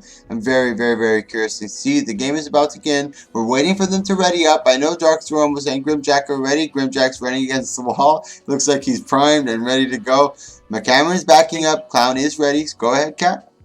I think Zeromus and Grim are going to try to bait out the Elixir S-Toss here from Mr. Cam. I think they might just hop out and then run back in. Yep. So they baited out the Elixir S-Toss. Yeah, so that's going to be really good for them. Or maybe that was Clown that stealthed them. I'm not sure. I didn't notice, but that's what they were waiting for. So Cam is in now. Zeromus is in stealth. This is actually a good opener for them. Grim actually taking a little bit of pressure initially. I'm looking at Zeromus right now. Cam pops his Elixir X, I believe that is. Clown actually getting really bursted here. He's going to have to blow his down. He's in big danger. There's no way he can mitigate this damage at 3%. There's no way these type of players would let him survive at that. If he does, this is a very spectacular play coming from Clown's part. No, Zeromus gets the Greatsword 3, gonna snipe Clown out in stealth as he was trying to like hide again. That was so well played by them, and that's exactly what I was talking about. Baiting out red team's initial opener, and then getting the advantageous opener that you need, and that's exactly what they did. So hopefully, next round we'll see Clown and Cam, provided Cam doesn't somehow turn this one around. Next round we should see them being a little bit more careful with their opener, kind of picking and choosing. All right, now's a good time to go in. Now isn't, but Zeromus actually getting really. Oh my goodness, Cam actually getting the down on him, but Grimjack there quickly for the resustain. Good job by Cam. The resin back up. And that's kudos to his skill as well. As I mentioned, this guy is very, very top tier. He does play top, very, very solid core in Ellie. And as we can see already, he does play a very, very, very strong Hollowsmith as well. Yeah, so I think we need to see Clown and Cam, like I said, being a little bit more particular about when they choose to open, because somehow Zeromus, with only 2 seconds of stealth, was able to get the advantageous opener, and they were able to do that because they're more experienced players, and they know they need to wait. And so we need to see. Go ahead. And that's exactly the thing that you see with top tier players. When they see that window of opportunity, be it 5 milliseconds or a second, they notice it and they grab it and capitalize on it immediately. And that's what we're seeing from Grimjack and Dark Zeromus. Very well executed. Very, very good play. Cam actually switches to bomb kit last second there. No, he goes back to photon wall. He's trolling. Okay. No, he's trolling. Maybe he was actually trying to get the cast just to call it out so Dark Zeromus and Grimjack would change quickly. Could be. They do get a little bit of stealth off here. They've already separated into a 1v1. Gets a good opening. Zeromus already blown the blink and the stealth. He's going to have to do something special here. Gets his Signet off. That's going to be another distortion for him. Clown misses the snipe out of big damage on Cameron. Yeah, Cameron forced to pop Esther. Should be able to resustain for the time being. He's got photon wall. He's going to pop the Elixir X. Gets the tornado. Zeromus. Oh my god, Zeromus gets sniped out by Clown. That's going to be so big for them. Huge. But Clown is down as well. He actually gets it down. Good. Grim's going to down him again. This could actually be huge. Grim has huge potential to 1v2 this, especially given the matchup between Fireweaver and Hollow. As long as he can keep this down, which he should be able to. Oh my god, this is crazy.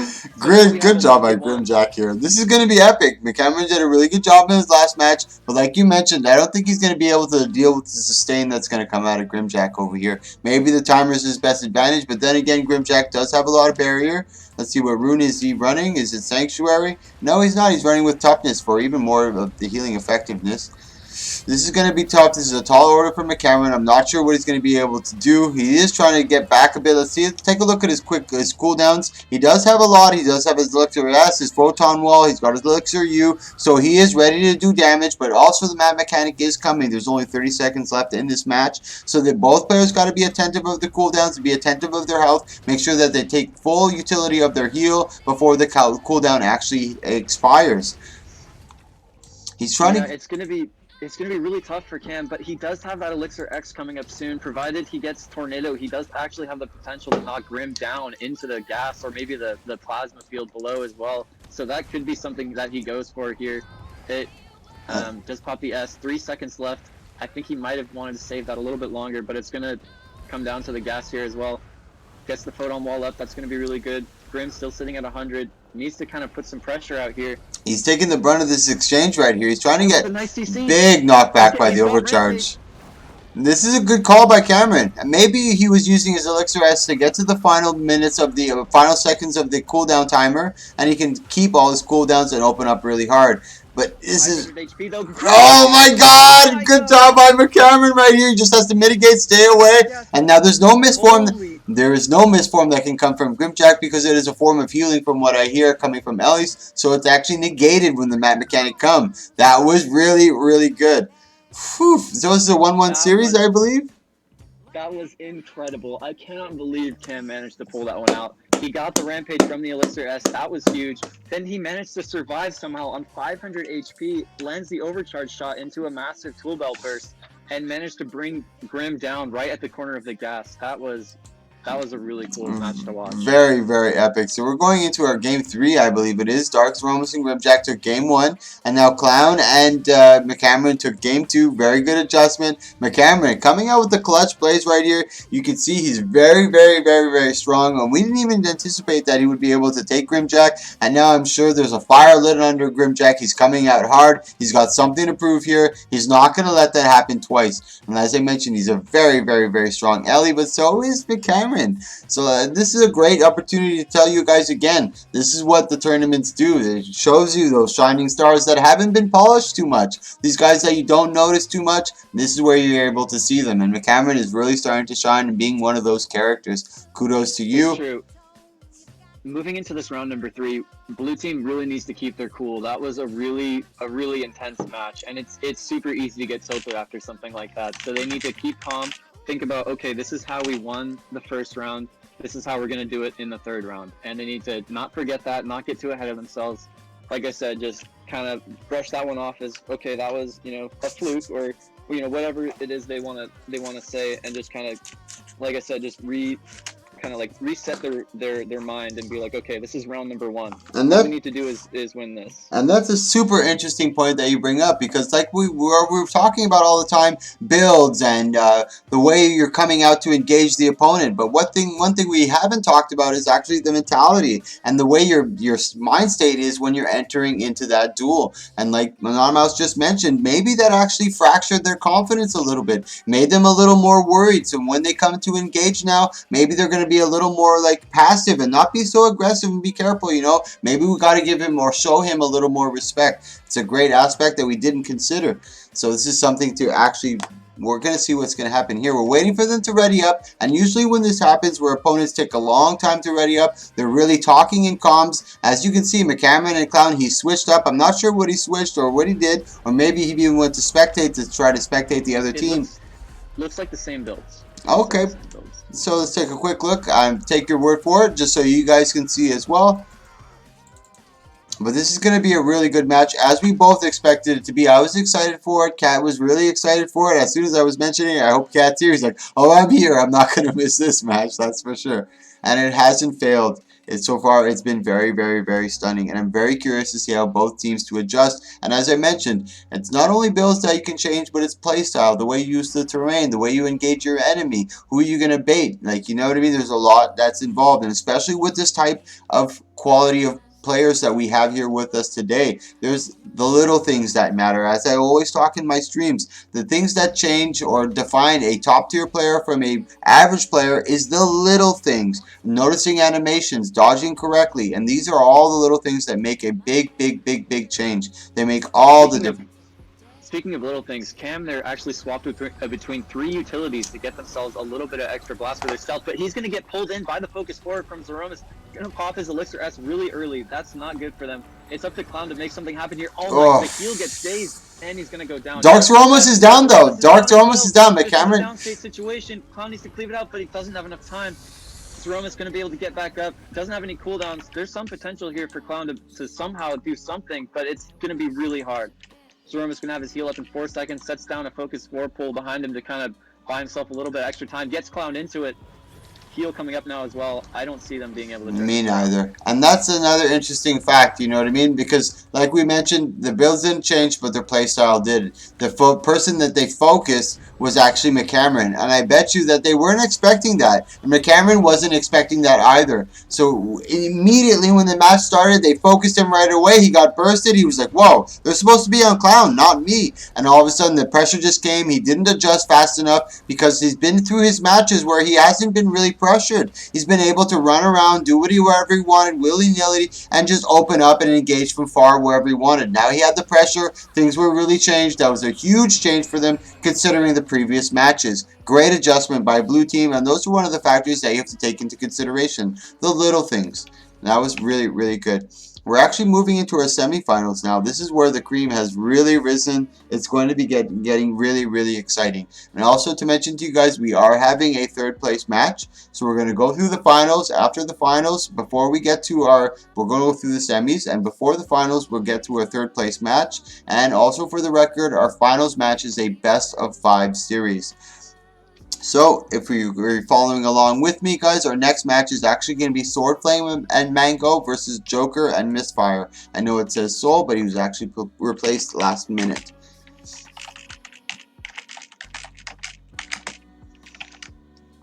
Yeah, that was a cool 2v2. Well, I mean, well played on Zeromus. He forced the S. He knew after the S what option does a Hollow have, and it's just his healing turret. So he diversioned it, and that was just it for Can. So that was a great adjustment by them. Just be like, okay, let's just kill a Hollow. If Clown's being too elusive, we know how to shut this down. We've dealt with it 100 times.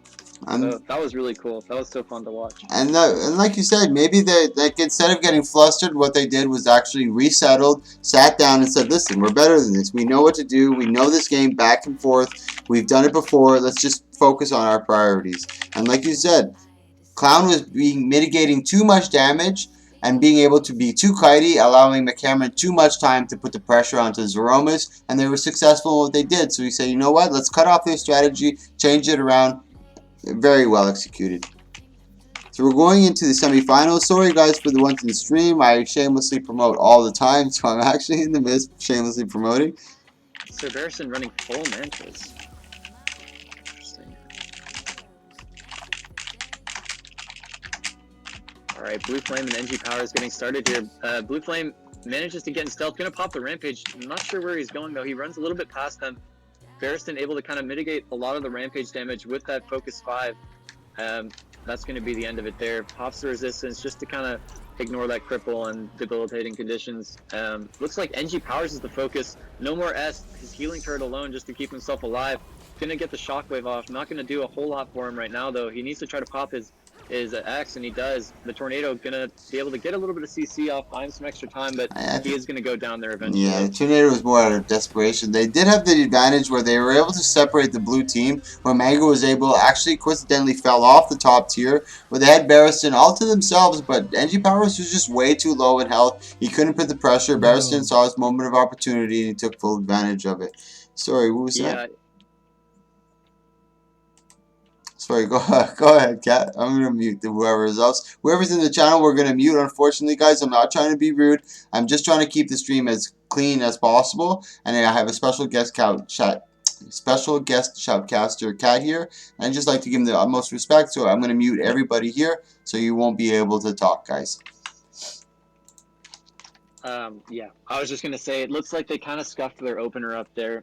Blue Flame alone kind of went in stealth and immediately popped Rampage and gained pretty much nothing out of it. So I think they need to be a little bit more coordinated with how they want to open up here and kind of like pick the same target. I mean, it was really just like he went in with Rampage. Meanwhile, NG Powers wasn't even in stealth, and he just took so much focus, and there wasn't enough counter pressure going out. So how they want to change this around, I think Blue Flame should target Mango. I mean, Mango's going to be doing a lot more damage. He's got rifle turret. He doesn't even have an S. Do you think if he gets CC locked? Do you think Blue Flame will be able to put enough pressure onto Mango? He has no other choice. I mean, Sir Barristan just has too many Aegises, too many blinds, too many ways to mitigate those kind of slow, powerful attacks coming out from the warrior. Whereas Mango, like I said, not running Elixir S, that's such an easy target for a warrior.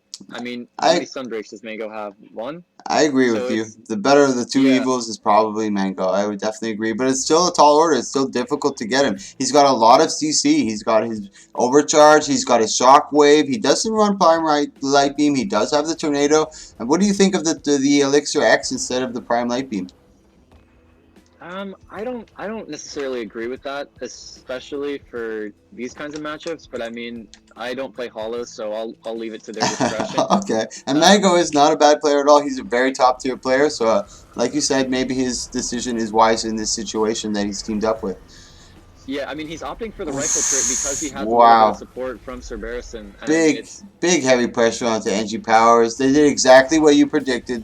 They really they actually went for the Hollow on the other. Sir Barristan and Mango went after the Hollow on NG Powers, which was actually the wise choice on their part. They didn't get the engage that they wanted to. Mango and Barristan came in just way too aggressively. They were almost like just completely overtaken. Yeah, that was very one-sided. I think Blue Flame and the Hollowsmith had potential to win that comp-wise, but unfortunately, just there's too much of a skill gap there between Sir Barristan and Mango.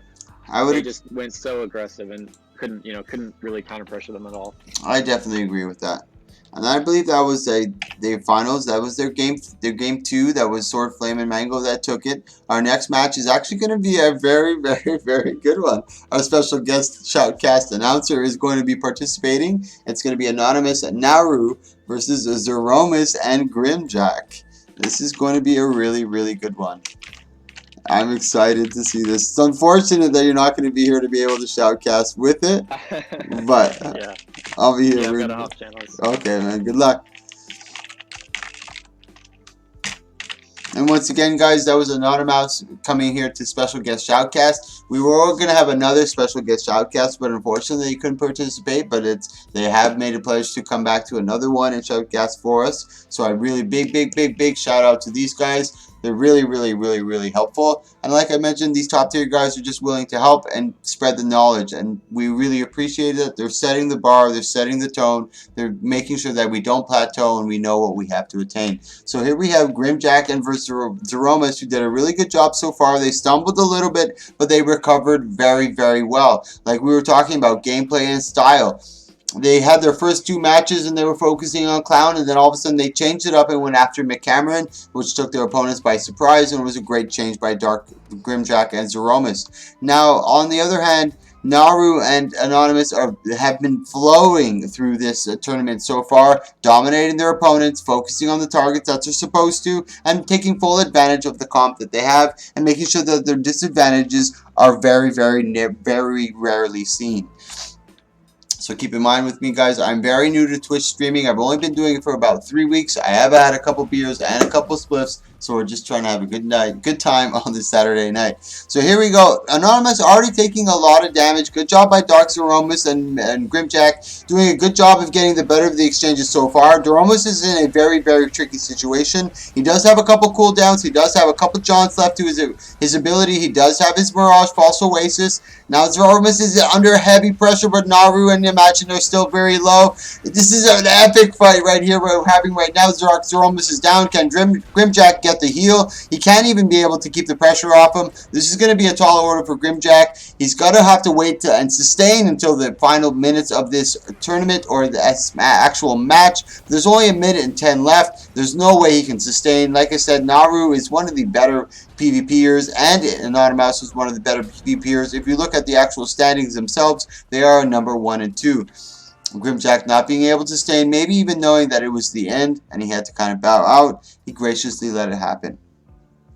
Here we go again with Game 2. I'm going to take a look. We have already seen their builds and what they were running. Still the same thing. Actually, I'm not sure. I think Berserker is something that he has changed. Maybe he was trying to go for the extra damage, catch them by surprise. He's already made some changes already here with the Wizard Amulet. I haven't looked at Mango, but I'm sure they're going to make some changes. These are top tier players, and I don't think when top tier players face against other top tier players, exactly your play style is not going to make a dramatic difference. You got to really catch them by surprise. So I think they're going to change play style and build. We've noticed a little bit of change in Grimjack over here. He did go for the Wizard Amulet. Let me take a look at Mango.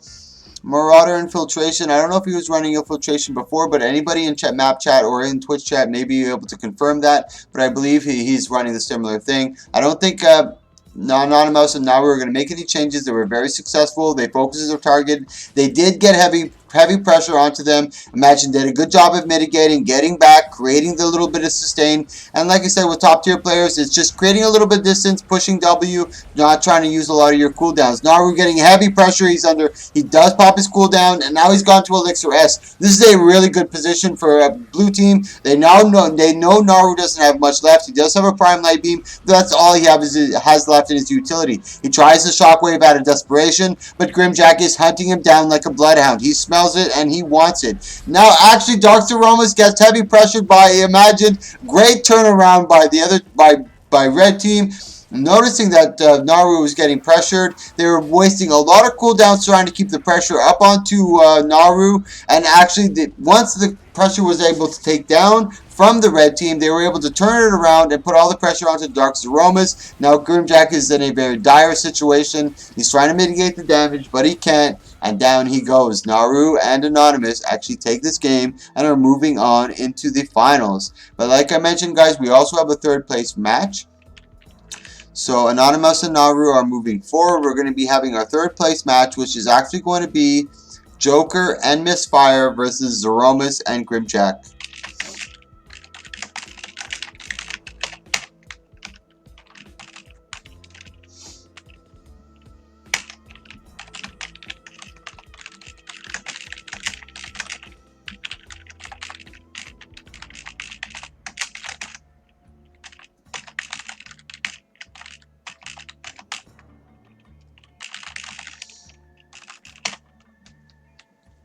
Give me 1 second, guys. I'll be back literally in 10 seconds. Maybe a little more than that, but I'll be back.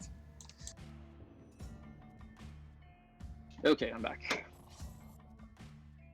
Wait, I'll be back in like 30 seconds. Alright, I'll grab some water.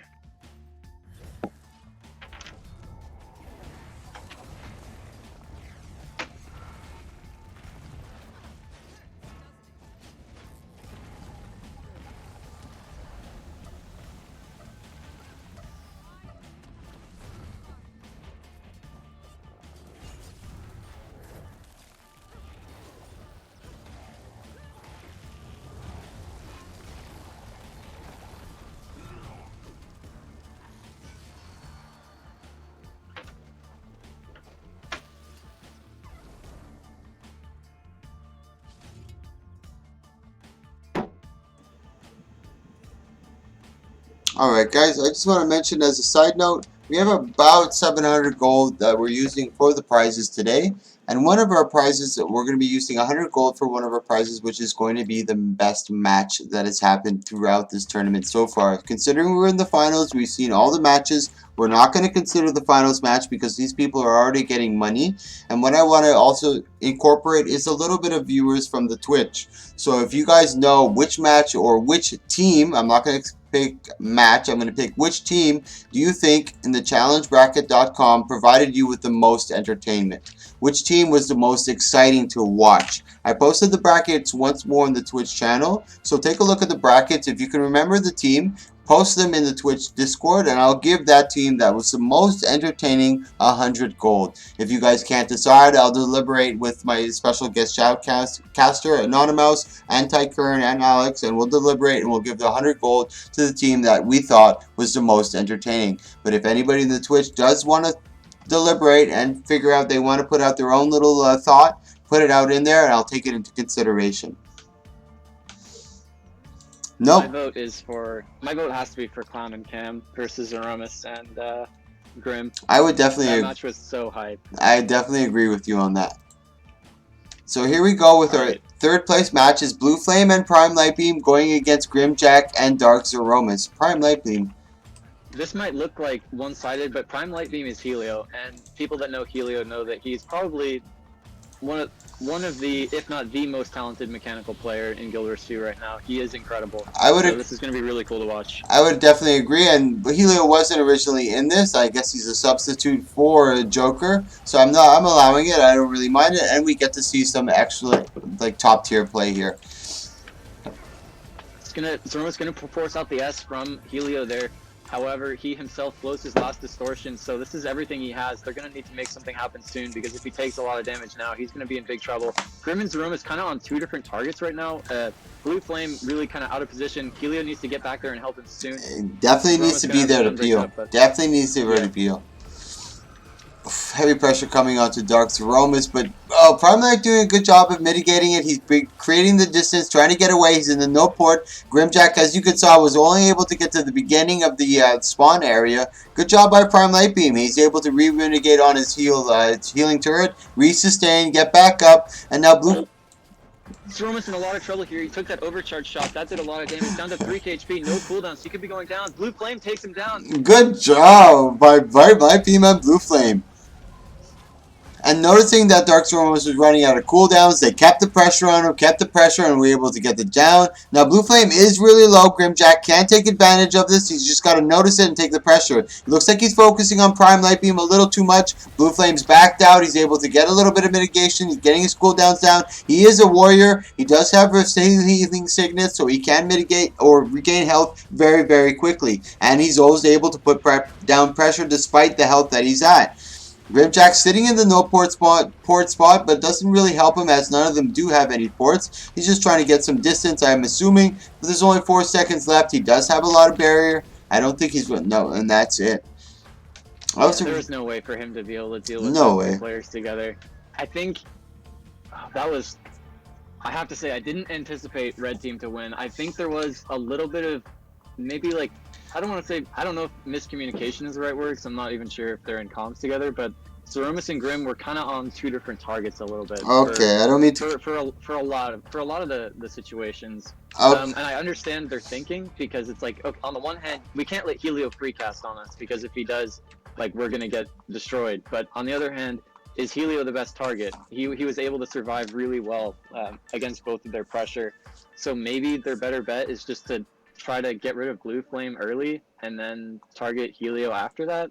I've kind of fucked up because I was under the impression that Joker wasn't able to enter and Helio was taking his spot, but that is actually not the case that happened. Hold on. I'm just trying to talk to them right now. They're whispering right now. It was actually supposed to be Joker that entered, and I don't think he's available for whisper. And that's maybe why, because I was trying to whisper him after, and I wasn't able to. The player wasn't online. Maybe he was showing offline, and I wasn't able to do it. But that is him right now, I believe. NG Powers, which is Onilicious, which is Joker. And this is why I wasn't able to whisper him. He was considered offline. I thought he was gone, so I allowed Helio to take the spot, but that's not the case. So, I don't know what we're going to do. I think we're just... I think don't count that round. Okay, reset 0-0. We can't count that first round, because, I mean, it's going to be totally different without Helio. I completely agree. So sorry for that mishap, and you actually get to see a little bit of Helio play in the meantime, so it's not too bad, I think so in hindsight. So here we go, starting off the 3rd place match, best of 3 series, Blue Flame versus NG Powers, and Dark Zeromus versus Grimjack. Now they're going to be a little more aggressive, I'm sure, because as I mentioned, or as Anonymous mentioned, Helio is one of the best mechanical players in this game, and as you can see, quickly disposing and dispatching of NG Powers. That was no joke. And like I mentioned, we were talking about the mitigation of Helio, the way he was able to kite and use his hollow leap and his jump shot and those type of maneuvers, not only as an offensive ability but a defensive ability. And you can see the difference in playstyle compared to NG Powers, how he was able to mitigate the damage or the pressure coming from Dark Zeromus and Grimjack. He lasted maybe 20 seconds as opposed to Helio, who actually ended up winning the match. And that's no disrespect to any of the opponents, but it's just trying to show you the level of difference. So moving on into game 2, it's curious to see if NG Powers is going to go a little more defensive. He does have Demolisher, which is kind of defensive, but I'm sure I remember seeing in one of his previous rounds, he actually went with Paladin Amulet. And let's see if he goes with that again.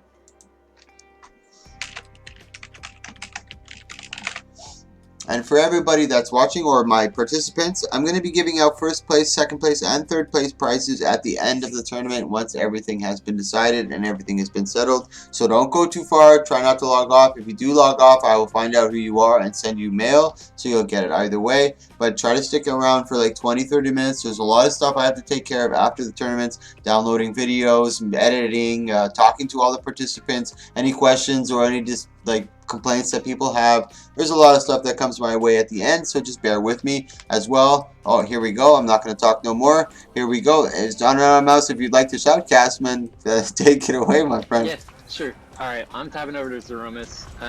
NG Power is going to go really deep there.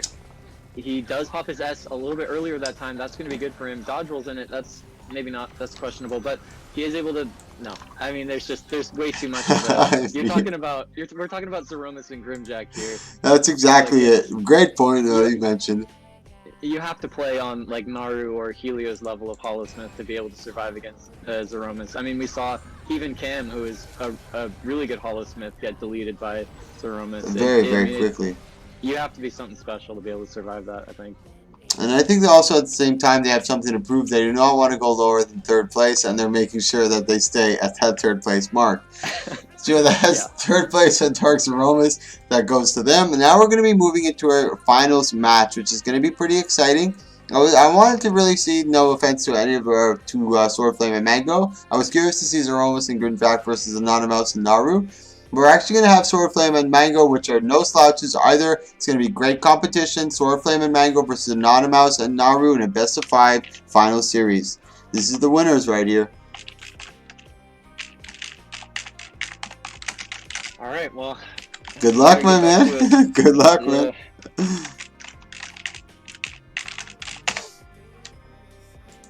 So let me take a quick look at Anonymous over here. He's got Rune of Resistance, he's got Demolisher, and he's also got Rifle. He's running with Alchemy Tools and Hollowsmith. Sir Barristan is running Honor, Virtues, and Firebrand. He's running over here with Sage Amulet, going a little more offensive this time. And as I mentioned, for this tournament, the only rules are no Firebrand Scourge combos. You're not allowed to change the class that you start with. And as well, there's no class stacking, but nothing else supposed to. Those are the only rules. Everything else is acceptable. You can go from Spellbreaker to Core Warrior to Berserker if you so choose. Anything is allowed. Runes, amulets, sigils, weapons, utilities. You can change them all. Specs you can change. Can't change your class. Can't class stack. Can't have Firebrand Scourge combo.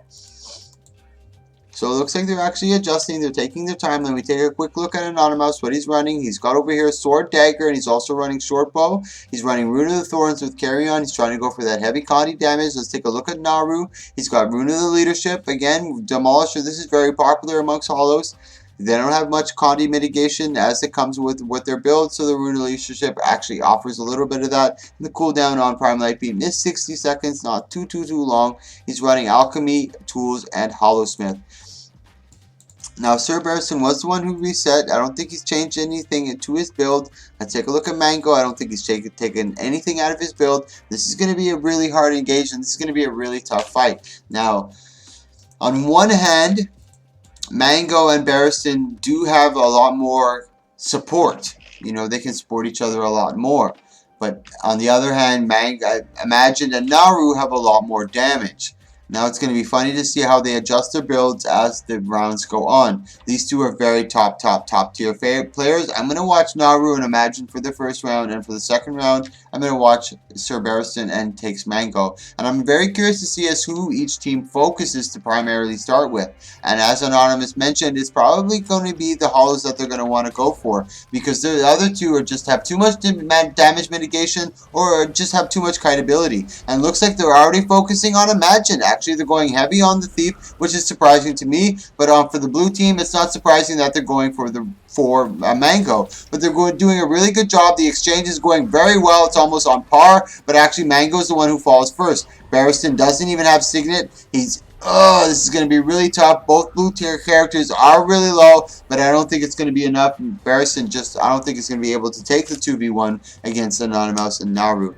Well, mind you, that was a very action-packed match. It happened very quickly, and they were having good exchanges until Mango ran out of his cooldowns and was just beaten down by Imagine and Naru.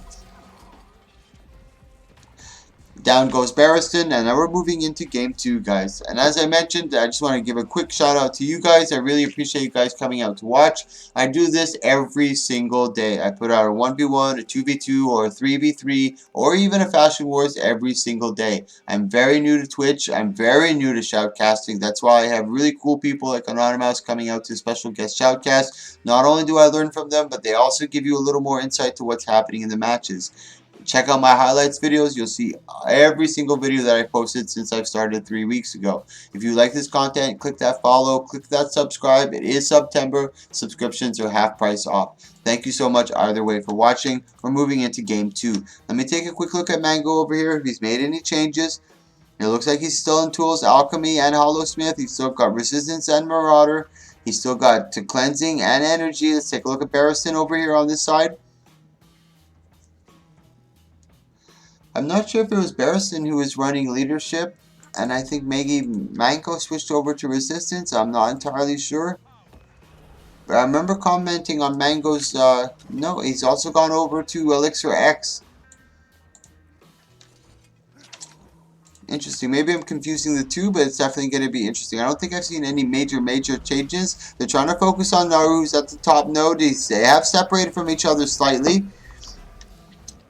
Now Barristan and Mango don't want to separate too much, as Barristan is a source of also damage and also clears and some sort of support. Mango's got caught in the big CC. He's getting really low. They're not able to put pressure on Naru. Naru's taking big advantage of this. He's already used his Elixir S. Mango and Barristan do have more support, but they should take into consideration that Naru has used his Elixir S, so if they were able to put the pressure, good stealth by Naru, able to get away and create a little bit of confusion, so they're not able to put the pressure down, giving Imagine a little time to get the pressure down onto Mango, who's got 9 stacks of bleeding, and that's going to be the punishment, because he doesn't have any real source of conduit mitigation, a sword from Barristan, so he's got to be able to stay close. So at the same time, if him staying close, he's not able to keep the pressure onto Imagine. They actually get the down on Imagine. Very good. They got to keep burning now. Now, Naru doesn't have any sorts of being able to pick him up. He's attempting to, but this doesn't look good. He does have his healing turret coming up, but he's already really low in health, and that's actually for Barristan and Mango that take game 2. Wow. Great adjustment. Good there. Now, like we mentioned, sometimes you want to focus on one person.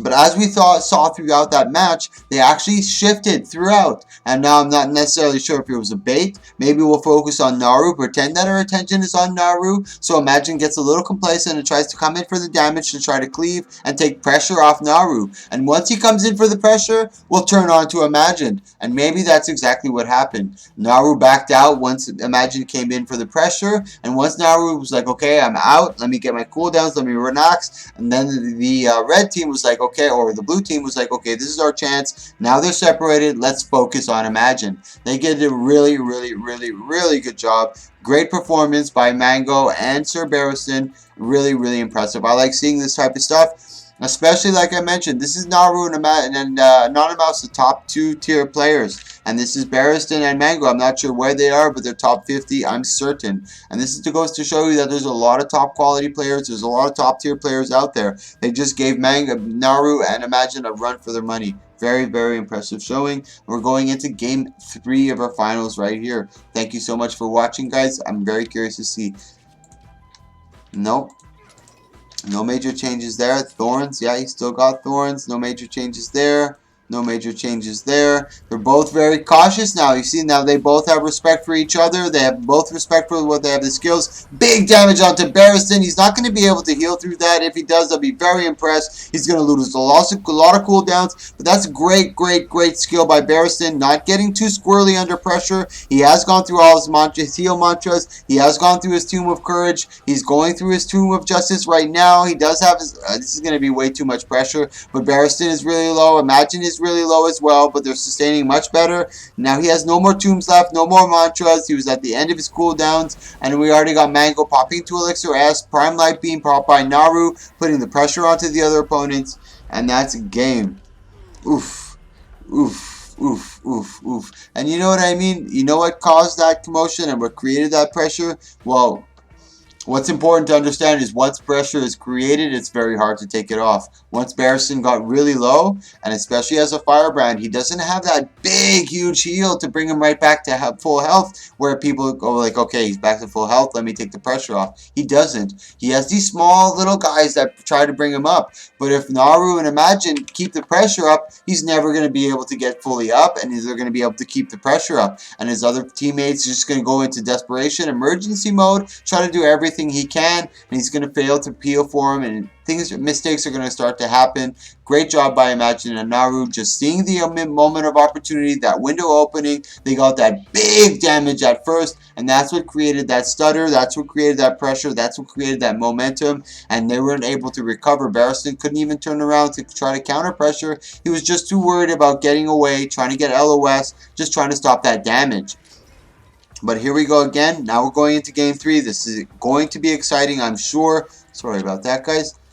Now I'm going to watch Barristan right here. He's not falling for the same trick twice. He's able to mitigate that big burst coming from the beginning. That was a big surprise. Naru's really low right here. Let's see what he does. He's already popped the Elixir S. This is a great chance for takes 2 Mango and Barristan. He got really lucky with the Rampage. He tries to get the Shockwave. They both mitigate. Naru's really low. He's not going to be able to get away from this. He actually goes down. Oh my fucking god, guys. This is turning out to be an epic, epic finals. Imagine is down. Now we're going into a 2-2 fucking series. This is spectacular. Wow. Hey, like I said, guys, I don't have dual monitors, so it's hard for me to come back and take a look at the Twitch chat. But I just saw what Maury, CEO of Fiena, said. Hey, Michael, this is quality contest and cast. Awesome work. Thank you so much for that comment. That's the type of stuff that really helps me and encourages me to keep going, guys. Click that follow or click that subscribe if you like this. I do this every single day. And I also have the benefit and the major advantage of these top tier guys coming into these competitions. They don't do it for gold, guys. They just come in to show you what the skill is and to give you some good content. And I appreciate it, and big ups to everyone who participated, everyone who helped, everyone who donated. Now we're going into game 5, guys. I believe this is game 5. This is fucking, it's best of 5. This is game 5, I believe. Oof. So this is, I believe this is winner takes all. Correct me if I'm wrong. Right in the Twitch chat. Am I wrong? Is this game 5? Is this game 5, guys? Tell me if this is game 5. I don't know. I tried to use an old tablet, but I couldn't update to it's a long story. I'll explain it to you after. Big tornado, big damage onto Sir Barristan, and that's unfortunate. Because that's the exact tactic that they've tried every single round to get the big burst. If Sir Barristan's able to mitigate that, then it's a different story, but it's not. Thank you, Tomb Dancer. I really appreciate that, buddy. And that's it, guys. That was fucking spectacular. That was... Actually, it's not over. Imagine it's actually down. Oh, my God. You could... Oh, my God. Oh, my God, guys. Like, kudos to every participant. Kudos. This was a spectacular tournament. A lot of top tier stuff. And like I said, I do this every day. And you know what? I think that I do it every day. People are coming and coming. They're practicing. They're doing the 2v2s. It puts a lot of pressure onto them. They start to practice even harder. And we're starting to get this really good quality stuff coming out, man. The quarterfinals were good. The semifinals were good. The finals were spectacular. That was fucking great. Sorry, guys, I'm just going to write.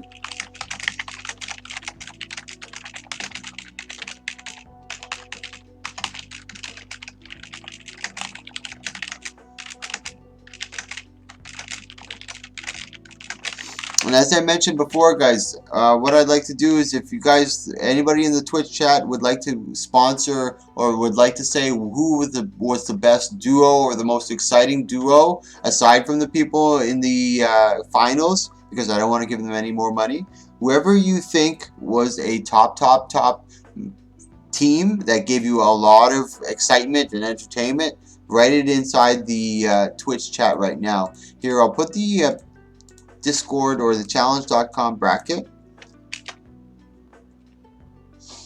I'll put it into Discord bracket over here. You can see it. So if you want to go over the participants again and take a look, you're more than welcome to. And if not, I'm just going to go over it with my shoutcaster and see what he thinks was the best.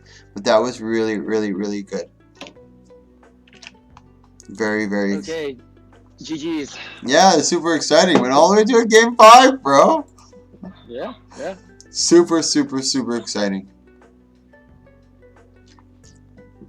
Now, like I mentioned, then we're just going to take a minute or two to congratulate everybody, get all the awards ready, get everything organized. There's a lot of skins, there's a lot of mystic coins, there's a lot of gold, so I have to divvy it up between everyone, but I'm going to go through that right now. And once again, a big shout out to Anonymous. Thank you so much for coming as special guest shoutcast, man. I really appreciate it. You brought a whole new level to it. You made it seem a lot more professional. You were able to catch a lot of the little knickknacks that I'm not able to because I'm still very new to this. But big ups to you, man. Thank you, thank you, thank you, thank you. Is there anything you'd like to add or anything you'd like to say? I mean, it was a lot of fun. I could talk about the last round a little bit. Yeah, for sure. Give us your input and what you were thinking, what your guys' strategy was before each game. As you got the loss, what was your, like, how did you try to recoup from that? What was your thoughts, your thought process? Well, the first round we figured, okay, we'll focus Mango because for the other games he didn't run Elixir S, but it turned out he did have Elixir S, and we realized that when he popped his stealth, and we still managed to get him pretty early in the first game. Or in the first round, excuse me, and then in the second round they kind of were more prepared for that, which was really good on them. And they're like, okay, Mango, like you just need to survive, and they did, and that ended up costing us because the weakness of Condi Thief is just that it has a lot of damage, but it doesn't have a lot of like resustain ability. Like when you compare it to Firebrand or Hollow-Smith, it's like once they pop their heals, they're back to full. Whereas Conde Thief is like, once I blow through my cooldowns, I don't have a whole lot left. So we realized that it was kind of, we needed to kill them like within a certain time frame, otherwise we were probably going to get out sustained and lose. So we switched targets to Barristan, and then that worked for a round, and then they were prepared for that, and then it didn't work the next round, and Naru actually got killed super quickly by Rampage, but he wasn't really expecting that, so that was well played on them. And then the third round we just kind of said, okay, we can do this. We just need to, you know, coordinate more and try to be on, you know, try to be more in sync. So it ended up working out, but those were good games. Those were super exciting games. I didn't expect it to go all the way down to the wire. Great performance from both players, both teams actually. Really top tier. I'm going to be putting this into my highlights videos so you guys can review it. All the players, the participants, or the watchers, you guys can go over it again. That was probably one of the most spectacular 2v2s that I've had so far. A lot of quality players, a lot of top tier. Top tier. And as I mentioned, as I do these more and more, people are practicing more and more, and it's just getting more and more exciting. I'm really excited to see in about maybe a month or two where everybody stacks. Like I've been mentioning as we go through this, there's a lot of people that have entered that I've seen way back at the beginning of my tournaments, and to see them now at the level that they're at is very exciting to see. I got a lot of hope for what's coming up. Once again, big up to Anonymous. Thank you so much for coming out. Thank you everyone who came out to watch, participate, donate, and help. I could not do this without you. Thank you, thank you, thank you. And Anonymous, once again, bro, thank you. You were awesome, man. That was fun, bro. We'll see you next time. Thank you so much, man. All right, peace out, brother. Peace. And for those of you that are still here, I'm probably going to take about a 15-20 minute break to take care of the video editing, to take care of the awards, make sure everybody gets what they have to. If there's any complaints, I'm going to try to see if anybody has any suggestions. Like I mentioned, there is if you like this, click that follow, click that subscribe. There is a suggestion box at the bottom. I am very, very, very, very new to this. So if you have any suggestions, or if there's anything that you'd like to say, just put it there, and I'd be great, very, very grateful for your input. I just want to make this great for all of us. This is for us, guys. This is for us. We're creating community. Yeah. Okay, so I'll be back in 10-20 minutes. I think, and if there's anybody that's writing in the chat, I'll be able to respond to you in the chat, but I'm going to turn off my webcam. I'm going to turn off my mic, so I won't be able to talk, but I'm going to be able to chat with you guys inside the chat. And I'm just trying to bring you content, like Charity said. This is the content I'm trying to bring with you, and we're all coming together. As I do this more and more, and people have a little more confidence in what I'm doing, they're all starting to come together. We're all starting to create this shit. We're going to be that underground movement. We're going to be what ArenaNet. We're like the guinea pig for ArenaNet, you know. We're trying to show them that this is viable. There is a community. There is participants. Every single day, I have enough people to do a tournament. Every single day, and it gets bigger and bigger and bigger and bigger. So thank you so much, guys. I really appreciate all the support and all the love. Every time you click follow and subscribe, it's a pat on my back. I could not do it without you. I'll be back in 15-20 minutes. Shout out to Anonymous. Thank you, thank you, thank you. Great success giving out the prizes now. Just be patient. Thank you, guys.